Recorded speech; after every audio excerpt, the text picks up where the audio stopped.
We got a show tonight, folks. Boy, do we got a show. Let's hope a few things are going right tonight. I want to take a few seconds while we let a few of the panel members kind of shuffle into the room. I want to say thank you to everybody and say I am so sorry for last week's show where we had audio difficulties, little technical difficulties when we started the show. I just double-checked to make sure that everything was good for tonight. We are seemingly sounding fantastic. That being said, guys, let me just say this much. A lot of you guys are outstanding. I see you guys all in the chat. I've been talking to you for about an hour or so, maybe a little bit longer. We're trying to get this channel over the 10,000 mark in subscriptions. Guys, let people know that we're doing this. We do have a few videos coming out, and I'm working behind the scenes with two extremely talented people. CrossFire, as of November 15th that week, CrossFire will be getting a completely new facelift. So it'll be an all-new CrossFire. It'll look different. It'll sound different. It's going to be fantastic. Working really hard behind the scenes to make these efforts to change the channel and really kind of get a brightness, just a vibrant look to this. So hopefully you guys will stick with us. Hit that subscribe button. Hit that like button. And let me say this much. There's a little join button right above the description every single week.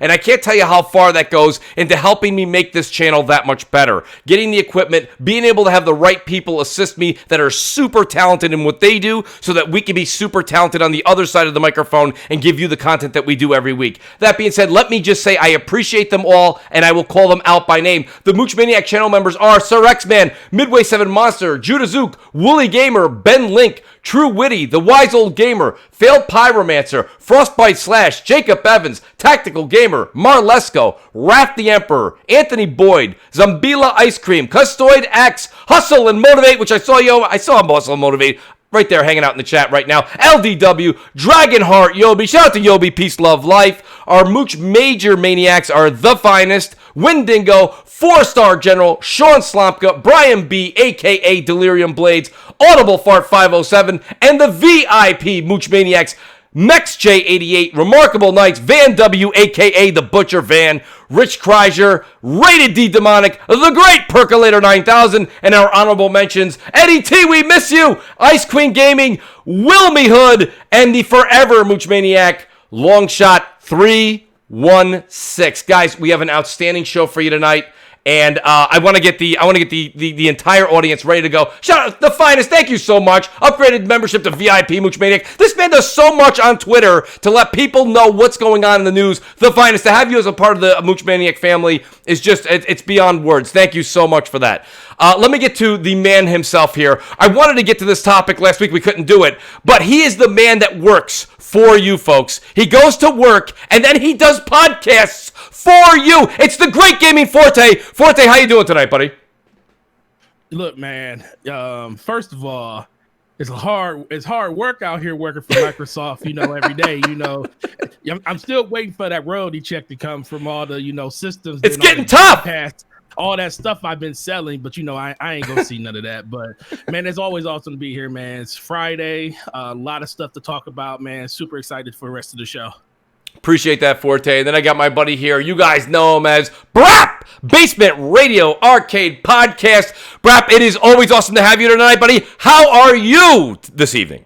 I am doing very well. Super excited for the show. We got the Brap crew and the DPS crew in the house, and we even have. Apparently, it's seniors night for Crossfire. We have Optimus Cody. He's like 85 years old. So, yeah. So it's gonna be a great show. I'm excited. It's gonna be great. By the way, I want to let you both know, Failed Pyromancer is asking about Xbot 448. Xbot 448 will be back on the show. He is taking a bit of we'll call it a sabbatical. He will be back on YouTube. He's taking a bit of a break. And the great Crap Gamer, by the way, you guys, I know you're all wondering, where the hell's Crap? Crap has the flu. Crap's not feeling very well at all. I'm hoping he's going to be ready for MNC mornings because it's just not MNC without the C. So that being said, let's just say give our best to both Xbot 448 and to Crap Gamer. They will be back very, very soon. And so Phil Pyromancer says, Mooch, your mic is way louder than everyone else's. I think that's just me. I think that's a me problem. It's energy. You got the energy, Mooch. But guys, make sure your volume M&C.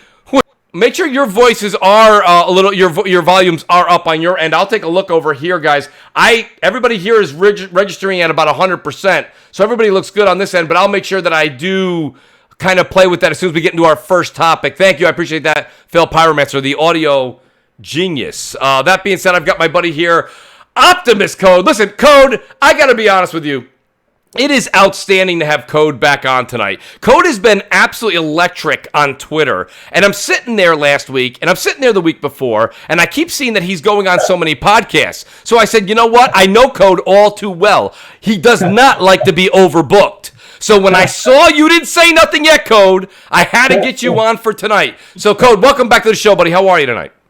I'm doing good, Mooch. Thanks for having me. And since you being honest, I'm going to be honest, too. Crap ain't got the flu. Crap was scared because I was going to be here, and he hiding. But you can't dodge me for too long, Crap Game. I want to let you know you can run, but you cannot hide. I'm going to relay that message to him, too. Code, listen. He's listening. He heard me. I'm sure he's listening. Of course he's listening. He's got nothing else going on, right? Crap. I know he's out there in the audience somewhere. Shout out to Zombilla Ice Cream. He says it's Zombilla like vanilla. I'm saying it wrong, right? So it's Vanilla. I can't say it. My spelling, sorry. MexJ88 says, just wanted to shout out Sony. Seeing the faces of so many disabled gamers getting a PS5 is amazing. Expanding the voice of the disabled is great.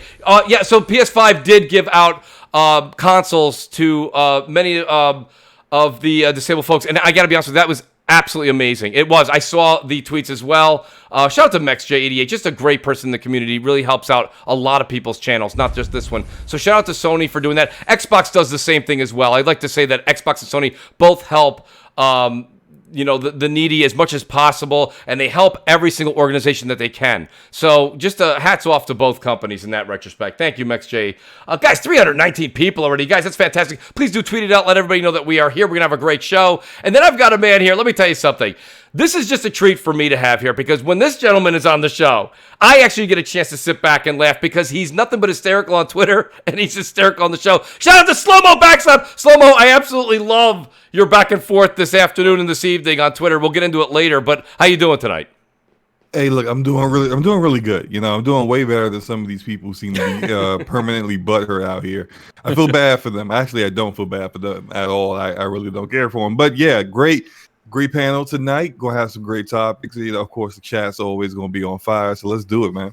Oh man, it's always a great chat. It's always a great show with Slow-Mo and Forte in the same building. It's together. Really true. You guys are kicking. That is true. You know, you guys are kicking ass, taking names. Now they're. I'm not gonna even hate. That actually is. I feel bad for them. You guys are like the Rock and Roll Express. You probably don't remember that, but tag team championship back in the days in wrestling. No, that's before their time, Enrique. I remember definitely not before your time, Code. We know that. Time. I will take the Rockers. I'll take the Rockers. You know, I'm definitely Shawn Michaels. Forte is Marty Jannetty. I'm definitely not Marty Jannetty. Why does Forte guy? Forte, you might be Marty Jannetty after the comment about eating edible panties on Brad. I remember what Marty Jannetty did to Shawn Michaels too in that championship fight too. I remember HBK kicking Marty Jannetty through some glass. After Marty Jannetty got kicked through that glass at the barbershop, I won't remember ever seeing him ever again. I don't remember seeing him again anyway. Little sweet chin music. I mean, you know, my co-host always got smoke for the better side of the podcast, but that's okay. The better side. I love the back and forth. Ever has said that? I don't know why you guys didn't call the show the Odd Couple Podcast because I got news for you. You guys are fantastic together. The play off each other is just unbelievable. We have fun, man. People don't realize if you're friends and you actually genuinely like each other, it's not hard. You don't have to fake it. It goes a long way. That's what he said. Oh, jeez, Brap. Here we go. People aren't even on their second beer yet. I'm taking a page out of Forte's book. Listen, Brap, this is not 2019. We do not want to go back to your that's what she said type jokes and stuff. Forte, but why can you talk about edible panties and I can't say, well, that's what she said? Well, that's because it's me. Enrique, did you hear what Forte said on DPS last night? Hold on. What did he say? What did he say on DPS? So you know how Forte, he just can't help himself but to say the wrong word. Like he's not even trying to say the correct word. Like he was trying to say, let me get back to these introductions. And he said, let's get back to this. Hold on. What was the word? No, what was the word I'll say exactly. They was talking smack. We was talking smack to each other. I was like, man, Slow-Mo, let's get this back on track, Slow-Mo. I said, let's get back to the intercourse. What? Oh no! What? Yeah. Oh my God! I said, let's get back to the. I was saying because we were way off track, bro, at the beginning of the show. I said, I said, yo, slow mo, let's get back on track, man. You know, this is always the intercourse at the beginning of the show, and I was like, what? Listen. He didn't even have to say anything, bro. He didn't have to say nothing. I was instantly like, oh my God, did I literally just say intercourse instead of introduction? So that's a Freudian slip, man. He's thinking about you, Slow-Mo. Come on, Brad. Hey, look, you might be right. I mean, I am one sexy individual, but also I heard people compared you to Devontae from JudaZuk. Is that true? Brad, we try to keep this PG-13. I don't know where you're going with that. Man. You know, I mean, that's what I'm talking about. I don't know. Wait, see what happens on DPS stays on DPS. I was just gonna say that for what does DPS really stand for? That's what I want to know.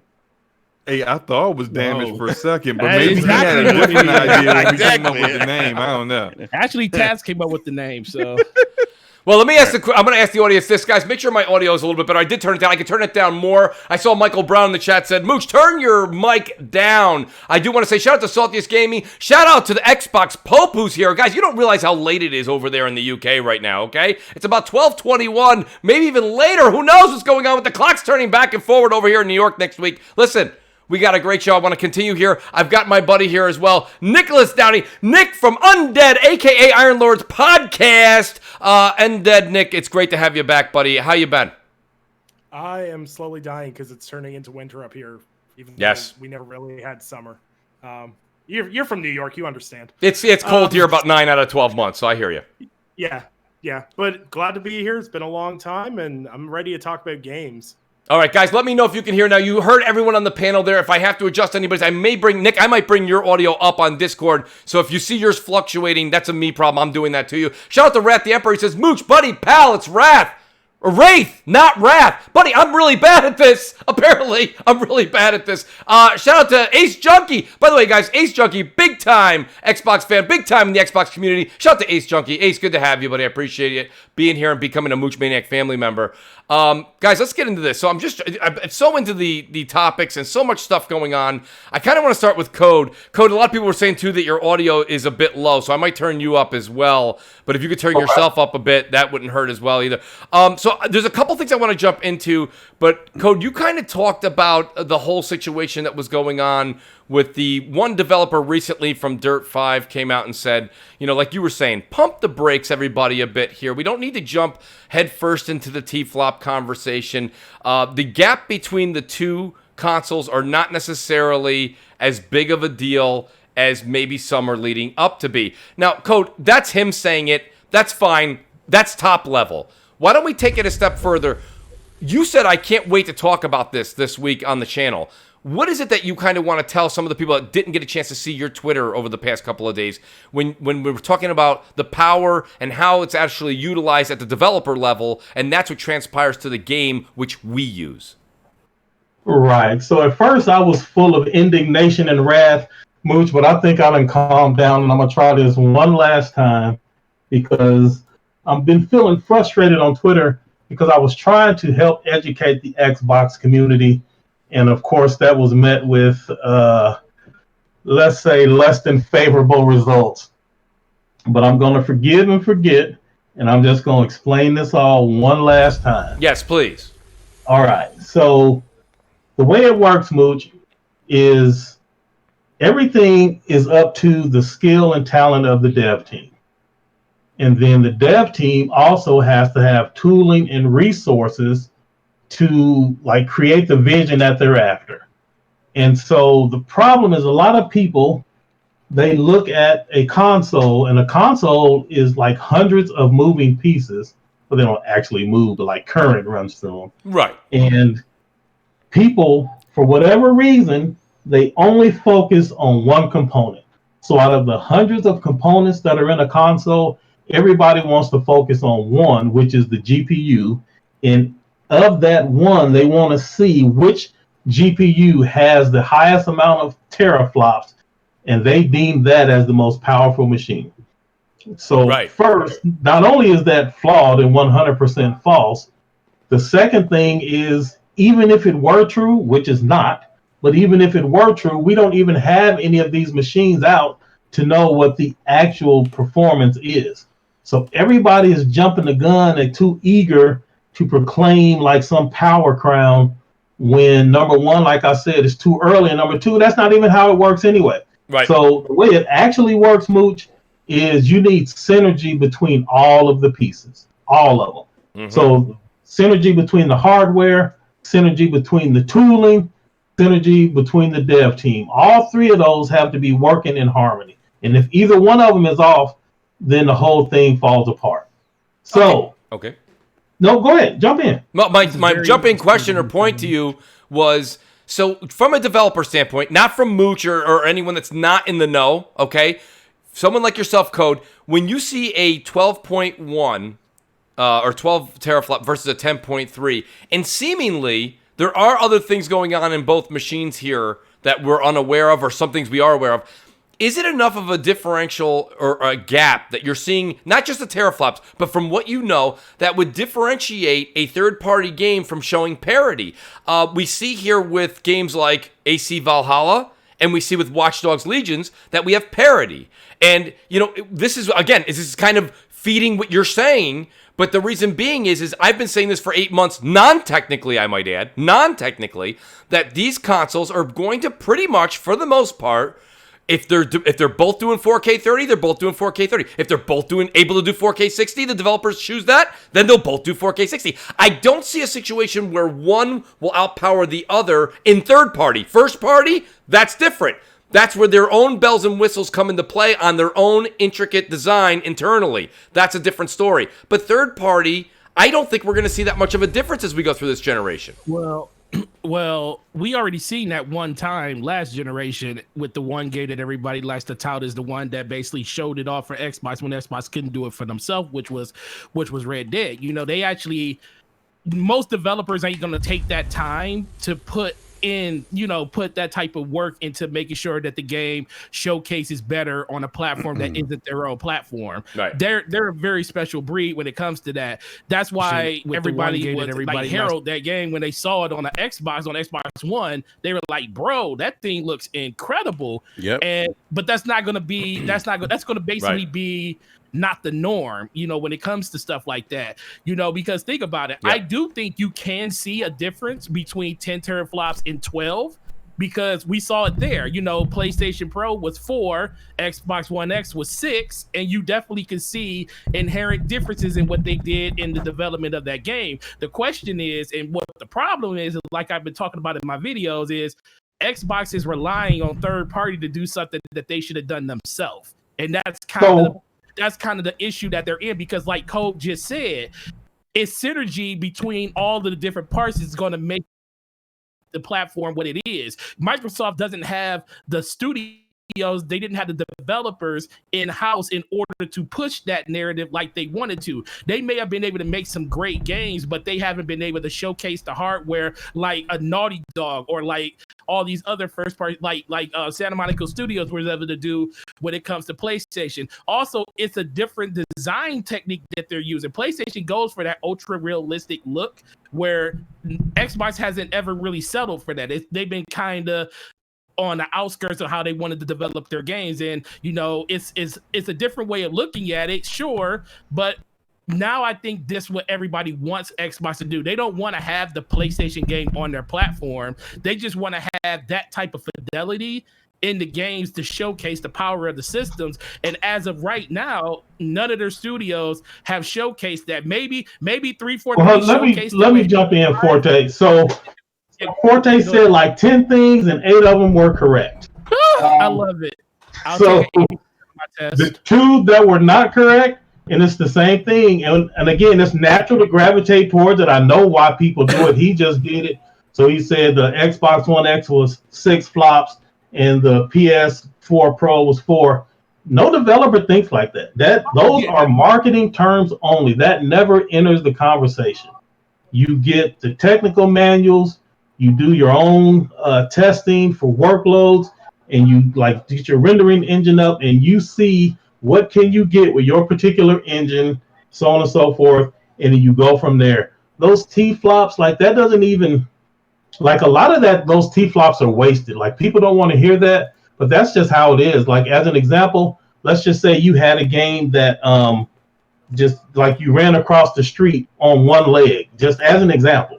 Right. Run across the street on one leg. And so the hardware vendors are like, okay, wow, a lot of the games are running across the street on one leg. So we're going to optimize in the hardware running across the street on one leg. And so say that gives you 3 teraflops of power to run across the street with one leg. Okay, great. It's happy. Everybody's happy.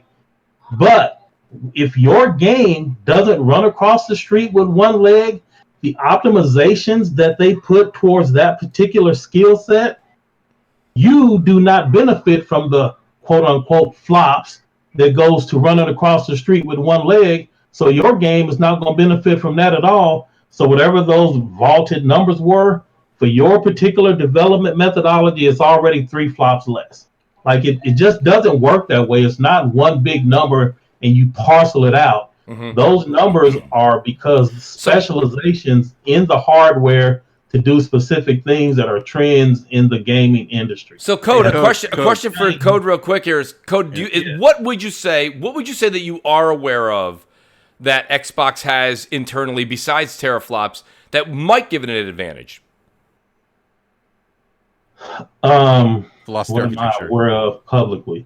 So for each one, for Xbox and PlayStation, the key is going to be in the tooling. It's going to be in either DirectX 12 Ultimate or whatever name Sony is calling their development tools kit. The Vulkan? Is that their counterpart or no? No comment on that stuff. Okay, we'll hold tight on that one, Code. Go ahead. Yeah, so that's going to be the key, y'all. And yes, Xbox is not out of it, to be clear. I believe it is Vulkan, though, Mooch, because that's AMD specific. That's what I thought. But go ahead. No, it's all right. If Code can't comment on it, that's fine. Well, the one thing I want to ask Code. One thing Forte said, though, that I really want to comment on, because it's an important piece that a lot of people are not paying attention to. Like in the dev community, they are. And like this conversation goes around in the dev community. On PlayStation, there are many PlayStation luminaries like Naughty Dog, Santa Monica, who a third-party developer can go to and say, hey, how do you do this on this machine? Mm-hmm. Or how do you do this for this hardware? Because Sony has first-party shops that specialize in maximizing the hardware. That equivalent doesn't exist for Xbox yet. Hopefully, it will materialize, but it's not there. Nobody on Xbox is known in the dev community for getting the most out of the Xbox. Hey, Code. And especially with their focus on PC, it's like it's the whole jack of all trades, master of none. There are really no masters on the Xbox side in the dev community. That's an interesting point. And Brap, I'm going to let you take the mic here, but I mean that's an interesting. If you stop and think about it, how many times this generation have we said already? I can't believe a 1.8 teraflop base PS4 is putting out these graphics and these effects on a game like God of War or The Last of Us 2. But go ahead, Brap. What's your take? Well, what I was going to say, when Code said methodology, Code, for some reason, Agile and Waterfall popped in my mind. Anyhow, they don't know nothing about that, Enrique. Oh, I know about that. I know a little bit. Code, about I think we're hearing a bit of an echo coming from yours, Code. I don't know if you have it on playback or not, but we can hear ourselves. Yeah. I just noticed that. Yeah, Code. I know about Agile and Waterfall. Probably Slow-Mo probably knows those methodologies too. But what's interesting, what Code was saying is kind of what he's been, I guess, preaching or discussing in the community for a long time. That, yes. At the end of the day, it really comes down to the talent of the developer, the resources, and the tooling they have. And it's interesting because a lot of the conversation has been focused so much on hardware and power, but none of that really matters if you don't have those other things in place, which Code has been talking about. And we're starting to see that kind of come to light a little bit. And not to say, look, I'm not saying that the Xbox Series X is not a capable console. I know some people will be like, oh, Brap is hating on X. No, I'm not saying that at all. But what Code has been talking about for the last, 3 or 4 months, maybe longer than that, I think, is that, these things do matter. These things are paramount. The talent of the developers, the resources that they have, the quality of the tools that they're using, That's the case in any kind of software development outside of gaming. Facts. Yes. Yeah. 100%. I mean, I think it's very apparent. Oh, Code, we're echoing. Yeah, I think there's still an echo there. Code, yeah, you got Code, are you on? Yeah, are you using some kind of like wireless device? I think he's listening to us in his receive. He got like a well, 7. Let me do while Code fixes that, and I want to give the mic to Slow Mo. Let me just do this real quick. Shout out to the super chat. Sim Vendetta says, Mooch, there's no force in power in this universe, pardon me, that can mute the Mooch. Pardon me. Thank you, the great Sin Vendetta. Shout out to Punk Kiddish. He says, always a little something for my boy Mooch. Punk, thank you. We still got to meet up in Warzone, buddy. We miss you out there. Webhead420 says, shout out to Code. Love to hear your knowledge on game development. That makes 2 of us. Carlos Crispin says, Xbox is the Mets of gaming. Sorry, Mooch. That's terrible, Carlos, but I guess it's a relatable topic. Oh, my poor Mets. A shout out to the great Marty Bison, who joined the family again. He's a VIP Mooch Maniac member. Marty, always part of the Maniac family, regardless. Slow-Mo, I took the mic away from you. What were you going to say? No, I was just going to agree with what Cole was saying. And I think it's very apparent in just what we're seeing right now, where we do know that the Xbox Series X has hardware-based ray tracing. Topic. Yet there has been almost no games that are coming out that at launch that are going to have ray tracing enabled in them, and the ones that are supposed to have ray tracing, they're being delayed. So this goes back to the tools. If you don't provide the tools to the developers to work with, then that's going to delay their ability to get the best out of the hardware. And so, I mean, even with their own first party, 343 Industries was like, yeah, that stuff with ray tracing was going to be delayed if the Halo Infinite was going to come out, at launch. So this is they gotta get better at those kind of things. We see that they are, they purchased Bethesda. That's great. And Bethesda does their own thing. Its software has their own engines, and they're great at that. Well, it seems as if they're going to be more hands off. So maybe we'll see their games that have these kind of issues. The id Tech engine is a really, really good engine. That's the engine for Doom Eternal. For Doom. I'm not talking about Creation Engine. Creation Engine is an abomination that needs to be killed. I remember the last time Slow-Mo brought that up. Buried in the water. I have a question. When did the dev kits for Xbox, when did we start hearing about them being in developers' hands? Well, I thought the dev kits for Xbox went out. I think they definitely went out after PlayStation's. PlayStation's went out last year. Yeah, so that's seemingly an issue. Also, Code was talking. Code's going to be Code's coming back into the Discord right now. Code had mentioned this. Last time he was on the show, and I heard him actually taking note of it on Twitter. He did a video himself. But they're using a different. What is it there? Not SDK. Pardon me if I'm using the wrong terminology. I don't pretend to be a developer, and I didn't stay at a Holiday Inn Express last night, Code. But what is the actual, right? What is the actual, Microsoft's going with a different form of SDK, right? Is that true? Because they're doing the G, which G encompasses PC and console, where Sony is being more deliberate and to the point with their console specifically? That is correct. So with Microsoft, when you build a game for Microsoft, you have to target basically, I'm going to say like 4 platforms, but it's really more than that. You have to target the Xbox One. Calculator. G encompasses target PC the Series and S, the Series X, and the PC. And all the PC, as you know, has hundreds of configurations.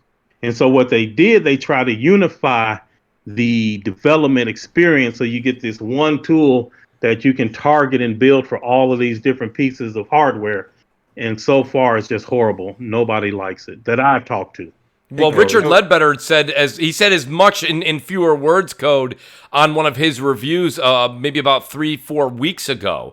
He said that the jury's still out on how developers feel about having to use those tool sets. Code. Oh, the jury ain't out. I know what the jury's saying. I know you know. He was kind of playing, I don't want to say devil's advocate. He was just kind of playing the partisan. He was in the middle of the road there. Yeah. Go ahead, Brad. Code, I have a question for you. So, developers don't like this, but, I mean, is it feasibly possible that at some point they'll figure it out, just make it happen, make it work? Who is they? Like the developers that are working, that are working, on this platform. They don't like what you just described, having to develop for, PC. No. Okay. So that's not how it works. So like they work together in harmony, right? It's not like us versus them mentality. So the hardware team, the SDK team, they made the first attempt at tools that they thought would help the developers in the developer cycle. The developers will give feedback, and then the team will make adjustments. And so that keeps happening. Like no matter what, that's happening even on Sony's side right now. The devs and the platform owners share back and forth, and the tools evolve over time. So. Yeah, I guess my question, Code, is at some point they'll figure it out, though. Like they'll get this working. Is my point. Okay, I'm sorry, I was too specific. Yes, but it may not be what they have now. It's not true that they will just get this current thing working. But what is true is that they will evolve into something that does work for sure. Yeah, because I what I don't want to happen is people like they'll hear that and they'll be like, oh my god, Xbox is you know how it goes, right? Xbox is not out of it. Let's be very clear here. No. Absolutely Let's be very clear. They're not even close to out of it. No. And I just want to clarify something too. So what I'm saying about the hardware and that stuff, Mooch, everybody, in the gaming community, there is a disproportionate focus on the hardware. So much so that people have this, and they don't even go to the hardware. They look inside of the hardware and pick the GPU, and they figure the higher GPU, the better game. That mentality has to cease. Right. A higher flops does not equal a better game. Stop this. Thank you. But that's not to say that the hardware is not important. It is.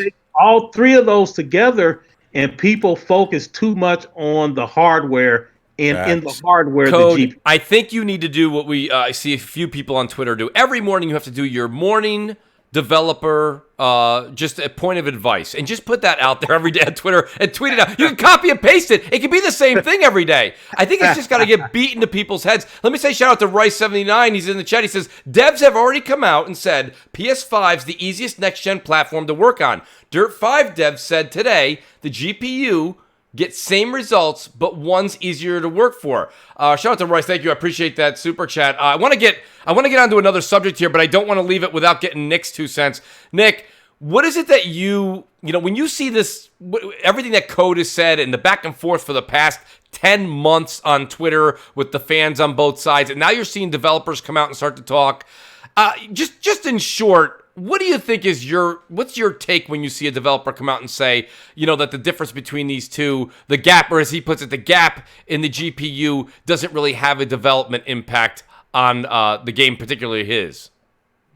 Well, I'm not going to pretend to be like a development expert. I think that's the biggest thing that a lot of people need to do as a general whole is, when a developer's saying this doesn't work, don't tell them shut up and they don't know what they're talking about. Say that again for the people in the back. They didn't hear you. Yes.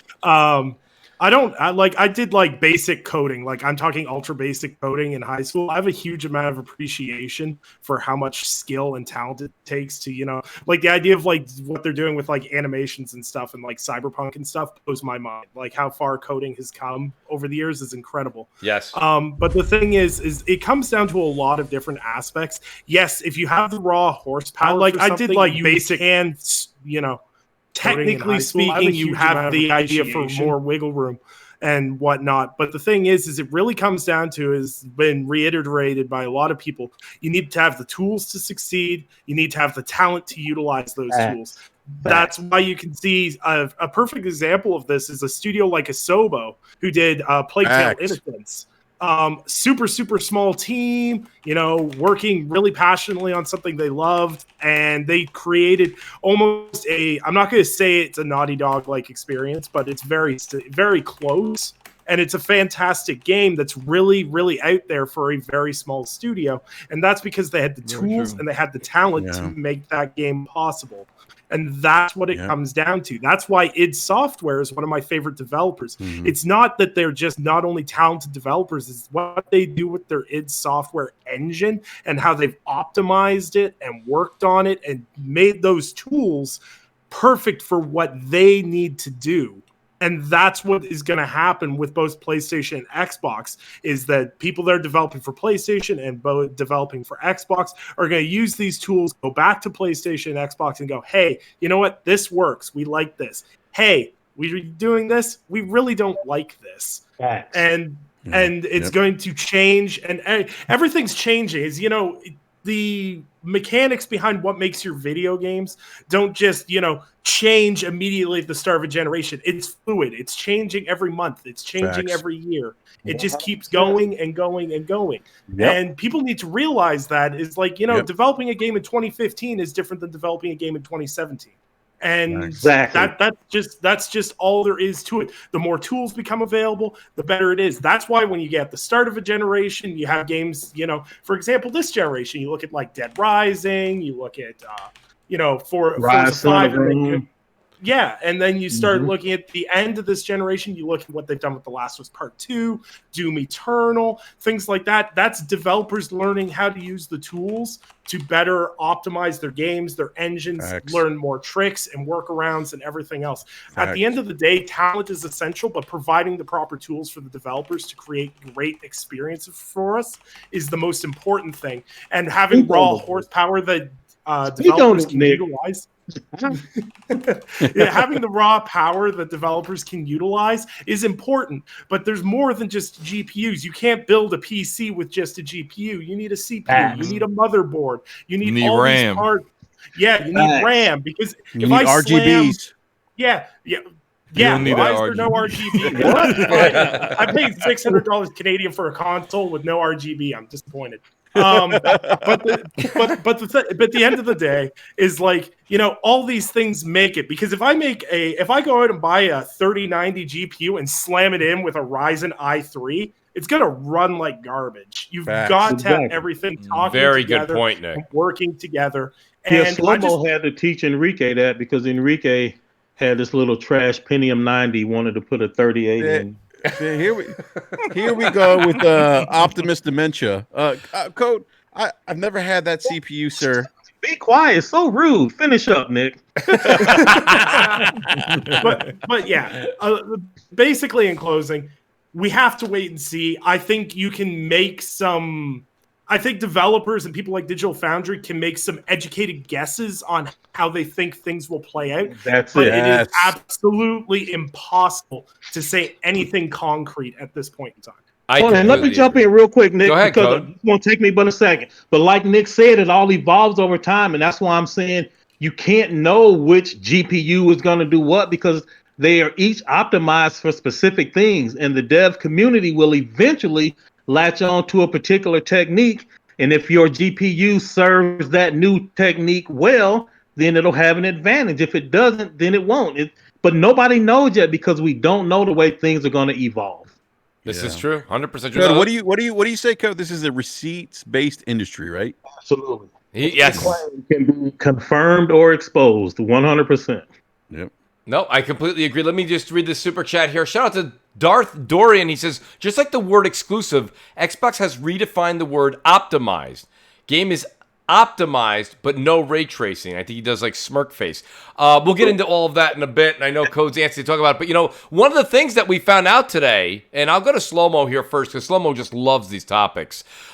Just like maybe we saw Bigfoot or somebody saw an alien sighting, Slow-Mo, I don't know if you realize this, but there was an actual PlayStation 5 sighted today. The media and the journalists got their hands on it, some influencers as well. The PlayStation 5 does exist.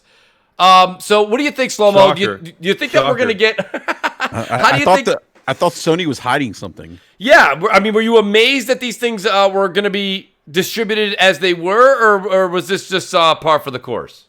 I mean, I don't know. I mean, I was told by so many people that, this was all smoke and mirrors, and that there was actually no console in existence. They were just taking people's money and just running for the hills. We got them again. Like with the the evil villain laugh going on. Like, no, of course there is a console. Like, it's October.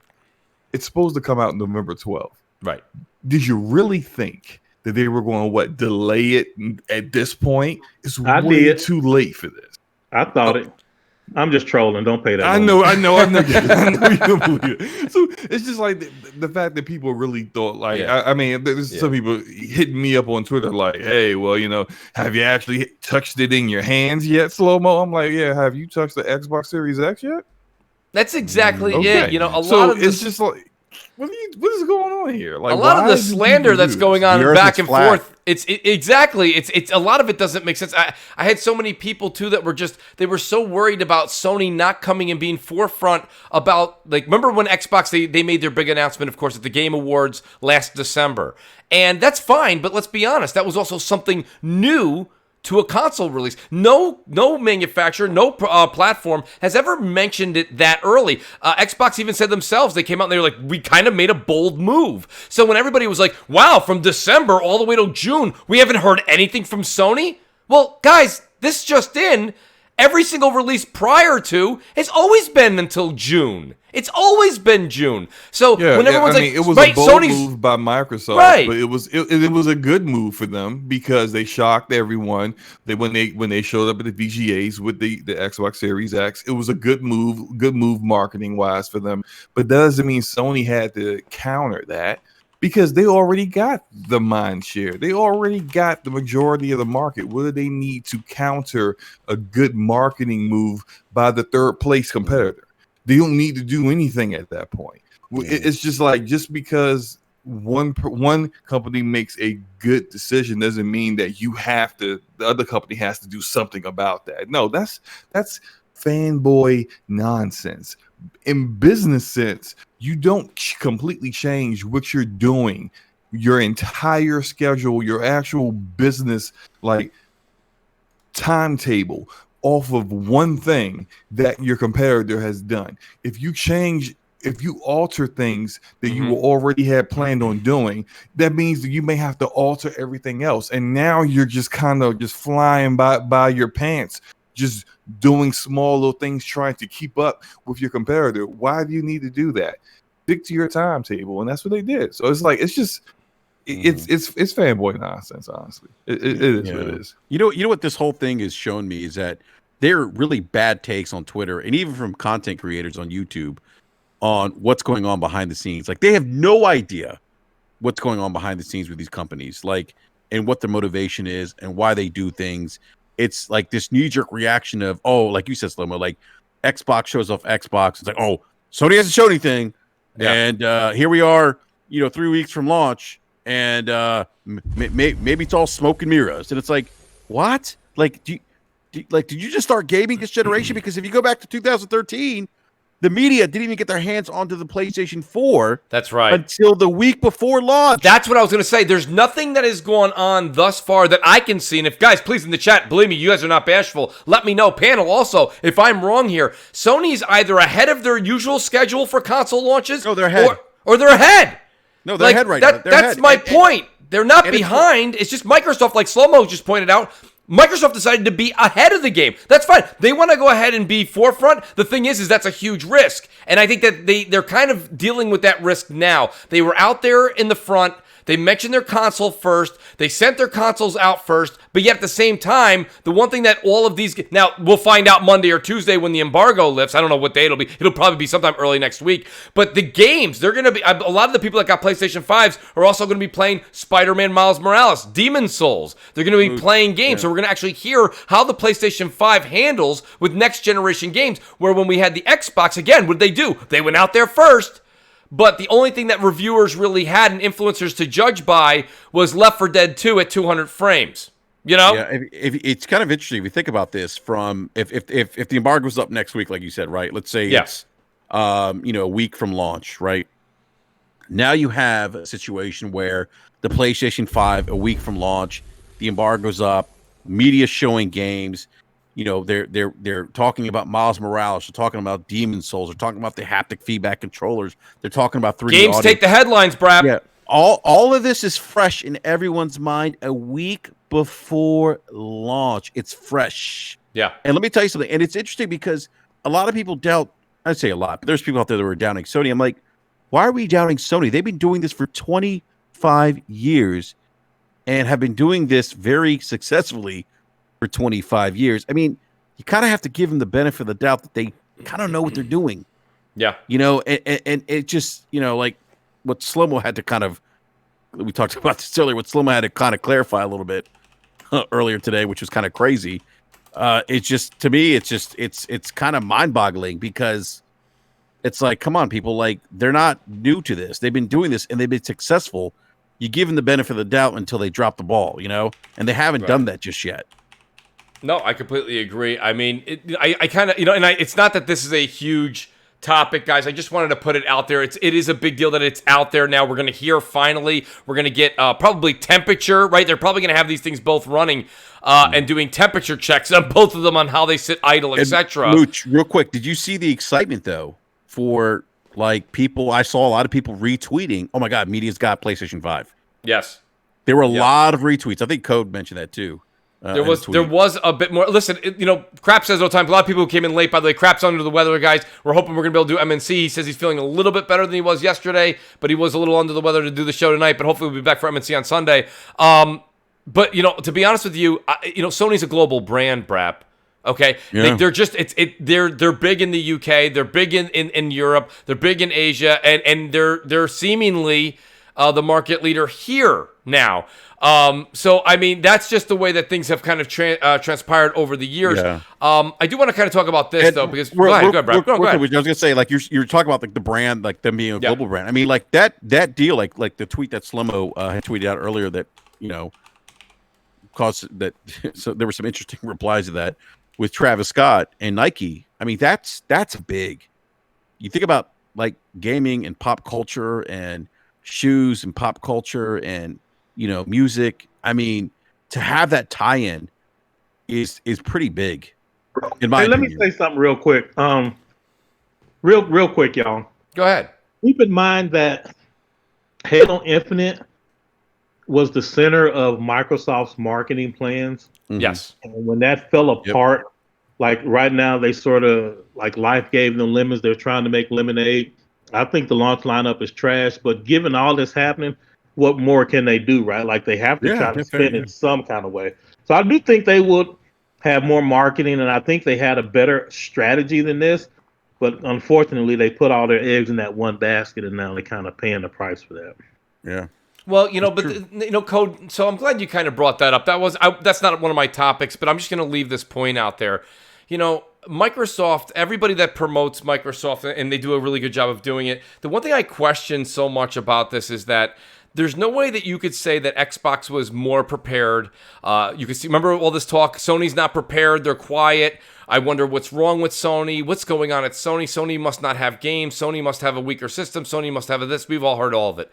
But Microsoft walking into this fall, okay, with just Halo, the Master Chief Collection, or pardon me, Halo Infinite. I'm going to get into the Master Chief Collection in a second. I was looking at a different topic. But that having all their eggs in that one basket, like that was, to me, that shows, how do I want to put this? I'm going to use what I usually use, a lack of leadership.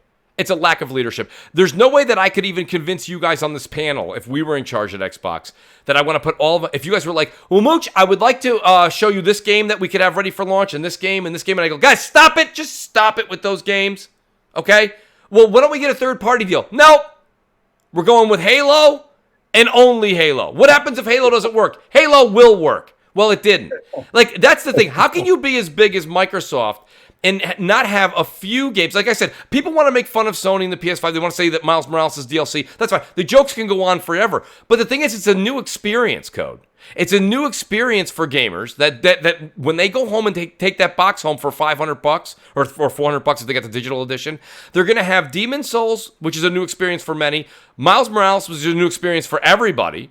Then they're going to have games like Godfall. Sony didn't stop at their own first party. They made third-party deals. That's an Xbox move. I was told Demon's Souls is not a new game. Well, I got news for you. These eyes are going to consider it a new game. This foolishness. Right? Exactly. Code, that's what I was told. It's not a new game.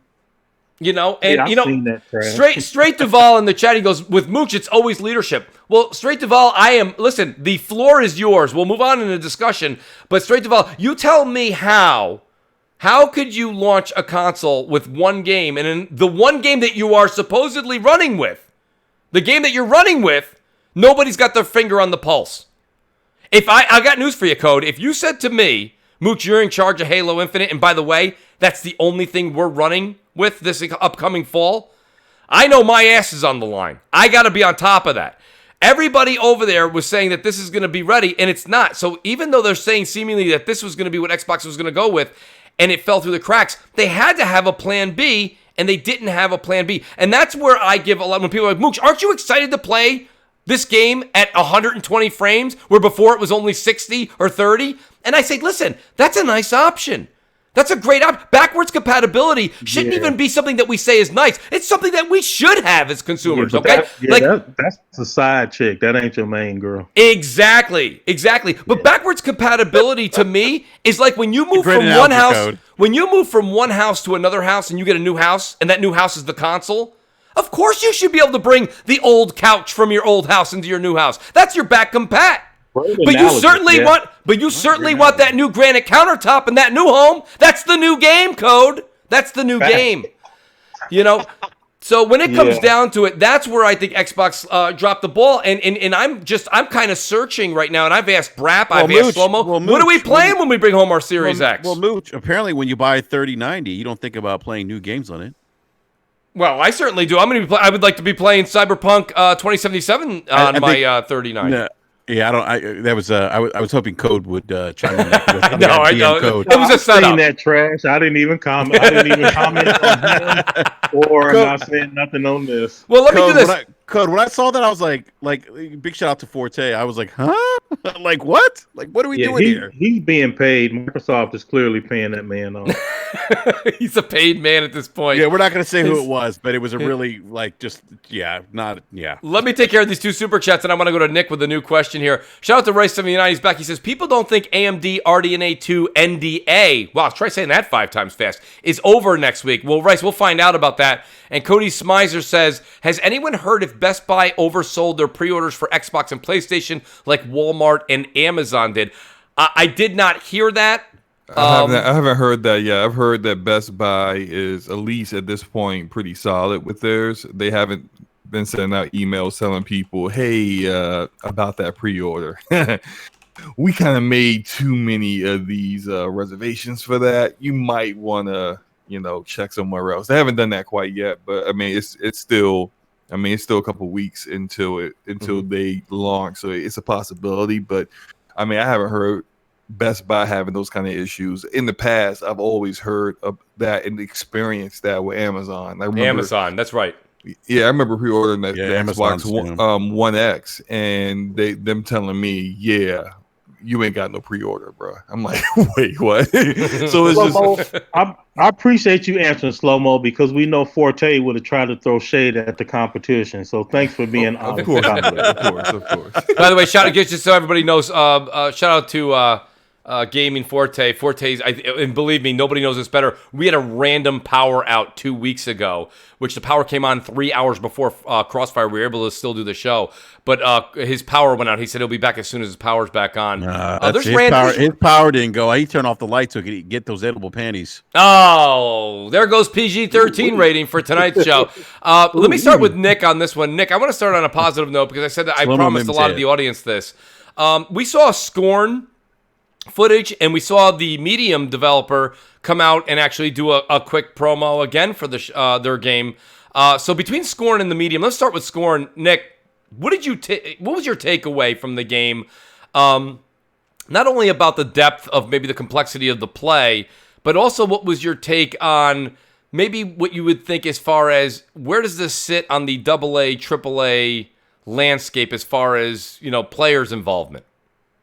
See, it's always the hard thing of like where to draw the line on what's AAA and what's AA. Because I really believe that only comes budget.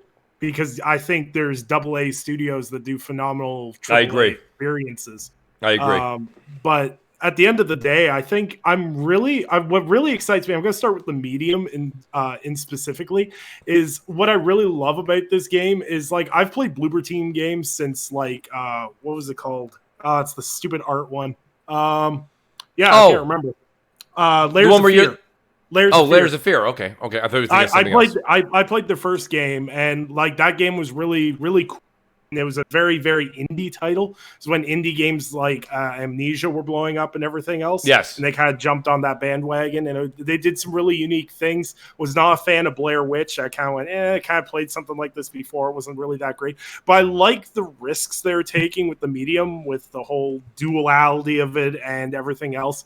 And it's bizarre to me that the medium's done a better job of showing off the Xbox Series X than anything else that they've showcased thus far. But really shout out to Bloober Team for the work they're doing with that game. And I don't know what Scorn really is going for. It's kind of like if id Software wanted to make Bloodborne is the kind of vibe I'm getting. I'm really interested in the game, but I don't know. The original trailer threw me off. The whole like wall phallus things. But I got to walk that line with you, Nick. For some reason, Scorn just didn't hit the button for me. That junk looked weird, man. Don't nobody want to play that weird old, I'm not gonna say it stuff. But what's wrong with weird, Code? Just keep it weird. Look, it's like art. that game is disgusting. It's I'm art. sorry. You can call it whatever you want to call it. It look nasty. It's blissful love. It's nasty. That's not. I wouldn't describe it as that at all. I would describe it as look like entrails is all over the walls and look. And I know there's some people who like that kind of aesthetic and look. And I would say the visual fidelity of like the environment's amazing, like so much detail. But I'm sorry, it ain't for me. It looks disgusting. It ain't weird. For nobody. It's for about three people. You got like all kinds of alien looking porn penis stuff all over the place. I'm just like, what is happening here? I don't get it. I don't want nothing to do with it. But hey, if you like it, cool. Remind me of Prometheus. Yeah, I can see where you're going with that. Shout out to the Ashen Luca. She says, what did she say? Scorn is effing disgusting. Shout out to the Ashen Luca. Great to have Luca here. You know, I mean, what did you think, Code? Did either of those games talk you into a Series X? Let's hypothetically saying if you didn't have one ordered, which you probably do. I mean, I agree with Nick. I think the medium looks interesting. I was listening, but Nick didn't really give his opinion on the Scorn thing. I didn't, or else I couldn't tell. But I have zero interest in that thing, like less than zero, negative 5,000 or something. It's weird. It's for weirdos. But the medium, I think, looks pretty good, and I'm wanting to see more, like 15 minutes of gameplay type stuff. I think they have shown some gameplay. It's almost like you're playing in two different worlds at the same time. It's very unique. I am interested in the medium. I'm definitely gonna be playing that. Let me tell you something. On PC, of If course. I worked at the who's the developer for the medium? Can someone help me with that? That's Blooper Team. Blooper Team. If I was a member of the Blooper Team, I would literally right now be putting a down payment on a $700,000 or $800,000 home. You're probably going, Mooch, what are you talking about? That game is the only game that Xbox fans are really excited to get their hands on this fall. They're going to sell like hotcakes. You know how much money these guys are going to make? They're going to clean up. In the list. Say again, Code? So, I mean, I agree with what you're saying on the medium, but I'm saying I was also looking forward to Crossfire X, but I don't see it on the list no more. Like I can't find it. That is a great question. Where is Crossfire X? Like they haven't. I think it's in the launch window, right? We don't know. Like they haven't said a season or a year. You know, like is it 2020 or 2021? What is it? I mean, we know Remedy's doing the campaign, but is the campaign dropping separately from the multiplayer? Because the game is primarily a multiplayer-ish, kind of like a Korean version of CS:GO kind of game. But like, I mean, is that separate? Is it together? What's happening? There's just like very little information being spoken about it, and I'm interested in that game because Remedy makes really good stories. Absolutely. And they're doing the campaign for it. So I'm thinking like, all right, you know, it's a little bit out of their wheelhouse because it's more like military Call of Duty-ish kind of stuff. But I still want to play it. But it's just like, yo, can I get some information here? Guys, you can find out what's going on. Yeah, man. Well, let me say this much too. I want to say that I'll kind of tie these two topics in because, and guys, it's a bit of frustration. So it's not to do anything harm to Xbox, but Xbox announced that the Halo Master Chief Collection will be released. So I was wondering if you guys were wondering. I mean, listen, I got Halo fever back when you like that code. I got Halo fever back when Master Chief Collection was announced. I believe it was 2014. Guys, please correct me if I'm wrong. I couldn't wait, and I played through it. I played through every single game again. Loved it. Of course, the trophies, or pardon me, the achievements weren't popping for the first month or so, but who cares? That's irrelevant. They all pop now. Are you guys excited? I mean, I see everybody on Twitter being like, yes! Woo! I'm going to go home that first day, and I'm playing all 4 of them again at 120 frames. Are you? I mean, are you? I mean, I'll tell you, and I get it that everybody that's that are influencers are like, I can't wait. They're very wise with their words, by the way. I love what the influencers say. They say, I can't wait to check this out. You know what that means? That means boot it up, get about 20 minutes into the campaign, take a couple of Twitter pictures, and shut it off. That's what that means. So I don't necessarily know that like anyone is really wicked excited for this. Guys, is anybody on the panel excited that can say, Mooch, you're out of your mind? This is what I've been waiting for. Mooch, you're not out of your mind. This is not what I was waiting for. I was waiting there. I'm like waiting in bated breath. I'm like, what's Slow-Mo going to say to me? You're not out of your mind. I just look like I've been playing the Master Chief Collection on PC over the past year at well over 120 frames per second. I mean, it's okay, but like literally, I think I only completed all the way through before I got bored because like this is like my 8,000th time playing through these Halo games. I think only Halo Combat Evolved and Reach did I finish. The other ones, I just. Hey, I see they made some, cool changes here. Oh, it's still somewhat buggy. Great job, 343. And then I just move on. The PvP is still good, of course. And, for those playing on consoles, playing it at 120 frames per second is going to be great for them. Wait, Slow-Mo. Hold on. If you have the actual TV to display that, then Slow-Mo, awesome, I thought console gaming was cheaper than PC gaming. Yeah, until you spend $1,500 on the LG CX, then this is about the same. So I wish I could have got my TV for $1,500. Well, you got the you got this probably got 500 8K inch TV. He probably got 8K like the TV 500 inch, unreleased TV set. No way! Stop this foolishness. This code got the Hashitashi. Well, I mean, when it comes down to it, I think Capono in the chat, he says, Mooch, he says, console gamers haven't really got the experience of the 120 FPS though. But here's the thing, and guys, again, correct me if I'm wrong, but isn't Halo Master Chief Collection already 4K 60 on the One X? Like, I don't remember. But my point being is it's 4K 60 it's 60 on the multiplayer, I think. Yeah. On the multiplayer, okay. The campaign, I'm not quite. I thought the campaign was 100% 62. I thought the campaign was 60 as well. All I'm saying is that like I am I gonna go play all 4 Halos again? And shout out to AP Cool J. He says, Mooch, didn't you buy? And I think he was talking to me. He didn't say Mooch. He goes, didn't you buy The Last of Us twice? Well, I bought The Last of Us on PS3, yes, and then I bought the remastered. But this is literally, okay, so let's use the same example. I bought the Halos on 360. I bought the Master Chief Collection. There we go. So now we're tied. There's the 1-for-1. And now I'm going to play it again? Listen, if Sony decides, I'll put this out there. You guys know, I platinumed it and I love The Last of Us. If The Last of Us, the original one, if The Last of Us comes out in 120 frames, they can do it. They can just keep that wherever the hell they want. I'm not playing it again. Here's the thing. So you cannot compare it to The Last of Us remaster because this I agree. Master Chief Connection is not a remaster. It's just the same one running on back compat.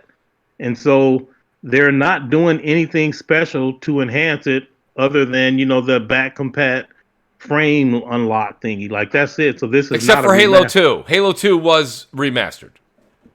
In the MCC for the Series X? Yes. No, for No, I don't Xbox think One that's X. true. Yes, it is. Yeah, right. But he's saying for your point is for Series X. Now they want you to buy it again, Not buy it again. Yeah, buy it again or get it through Game Pass. Yeah. Well, yeah, whatever. Yeah, the whole point is it's not remastered though. It's the same one that you've already played on the One X. That is correct. Yeah. I mean, there's enhancements, right, Brap? They're doing some enhancements to it. Yeah. An enhancement and a remaster are not the same thing. Thank you for that clarification, Code. That is true. I was told different this week, Code. Just FYI. We need Nick to speak up, man. Nick, don't let them just run wild, man. Yeah, I want to hear Nick's thoughts on this. I am the worst person to talk to this about with because you know what? I play a ton of old games, and that's because I beat so many games a year. That's why I'm glad you're here, Nick. Go ahead. Like I beat 93 games last year. Okay, like I play a metric ton of games, and I play pants on fire. Hey Nick, just tune Code out. He's mad because his hands don't move fast anymore because he's old. Oh, that's not nice. Play nicely. Nick, that's not nice. Yeah. Remember, he's Canadian. He doesn't take for that kind of discussion, Brad. No, I don't do the verbal jabbing. If we ain't throwing hands outside of Code and I are just roasting each other. But Nick, you make a good point. You're listen. That's why I really like that you're here this evening.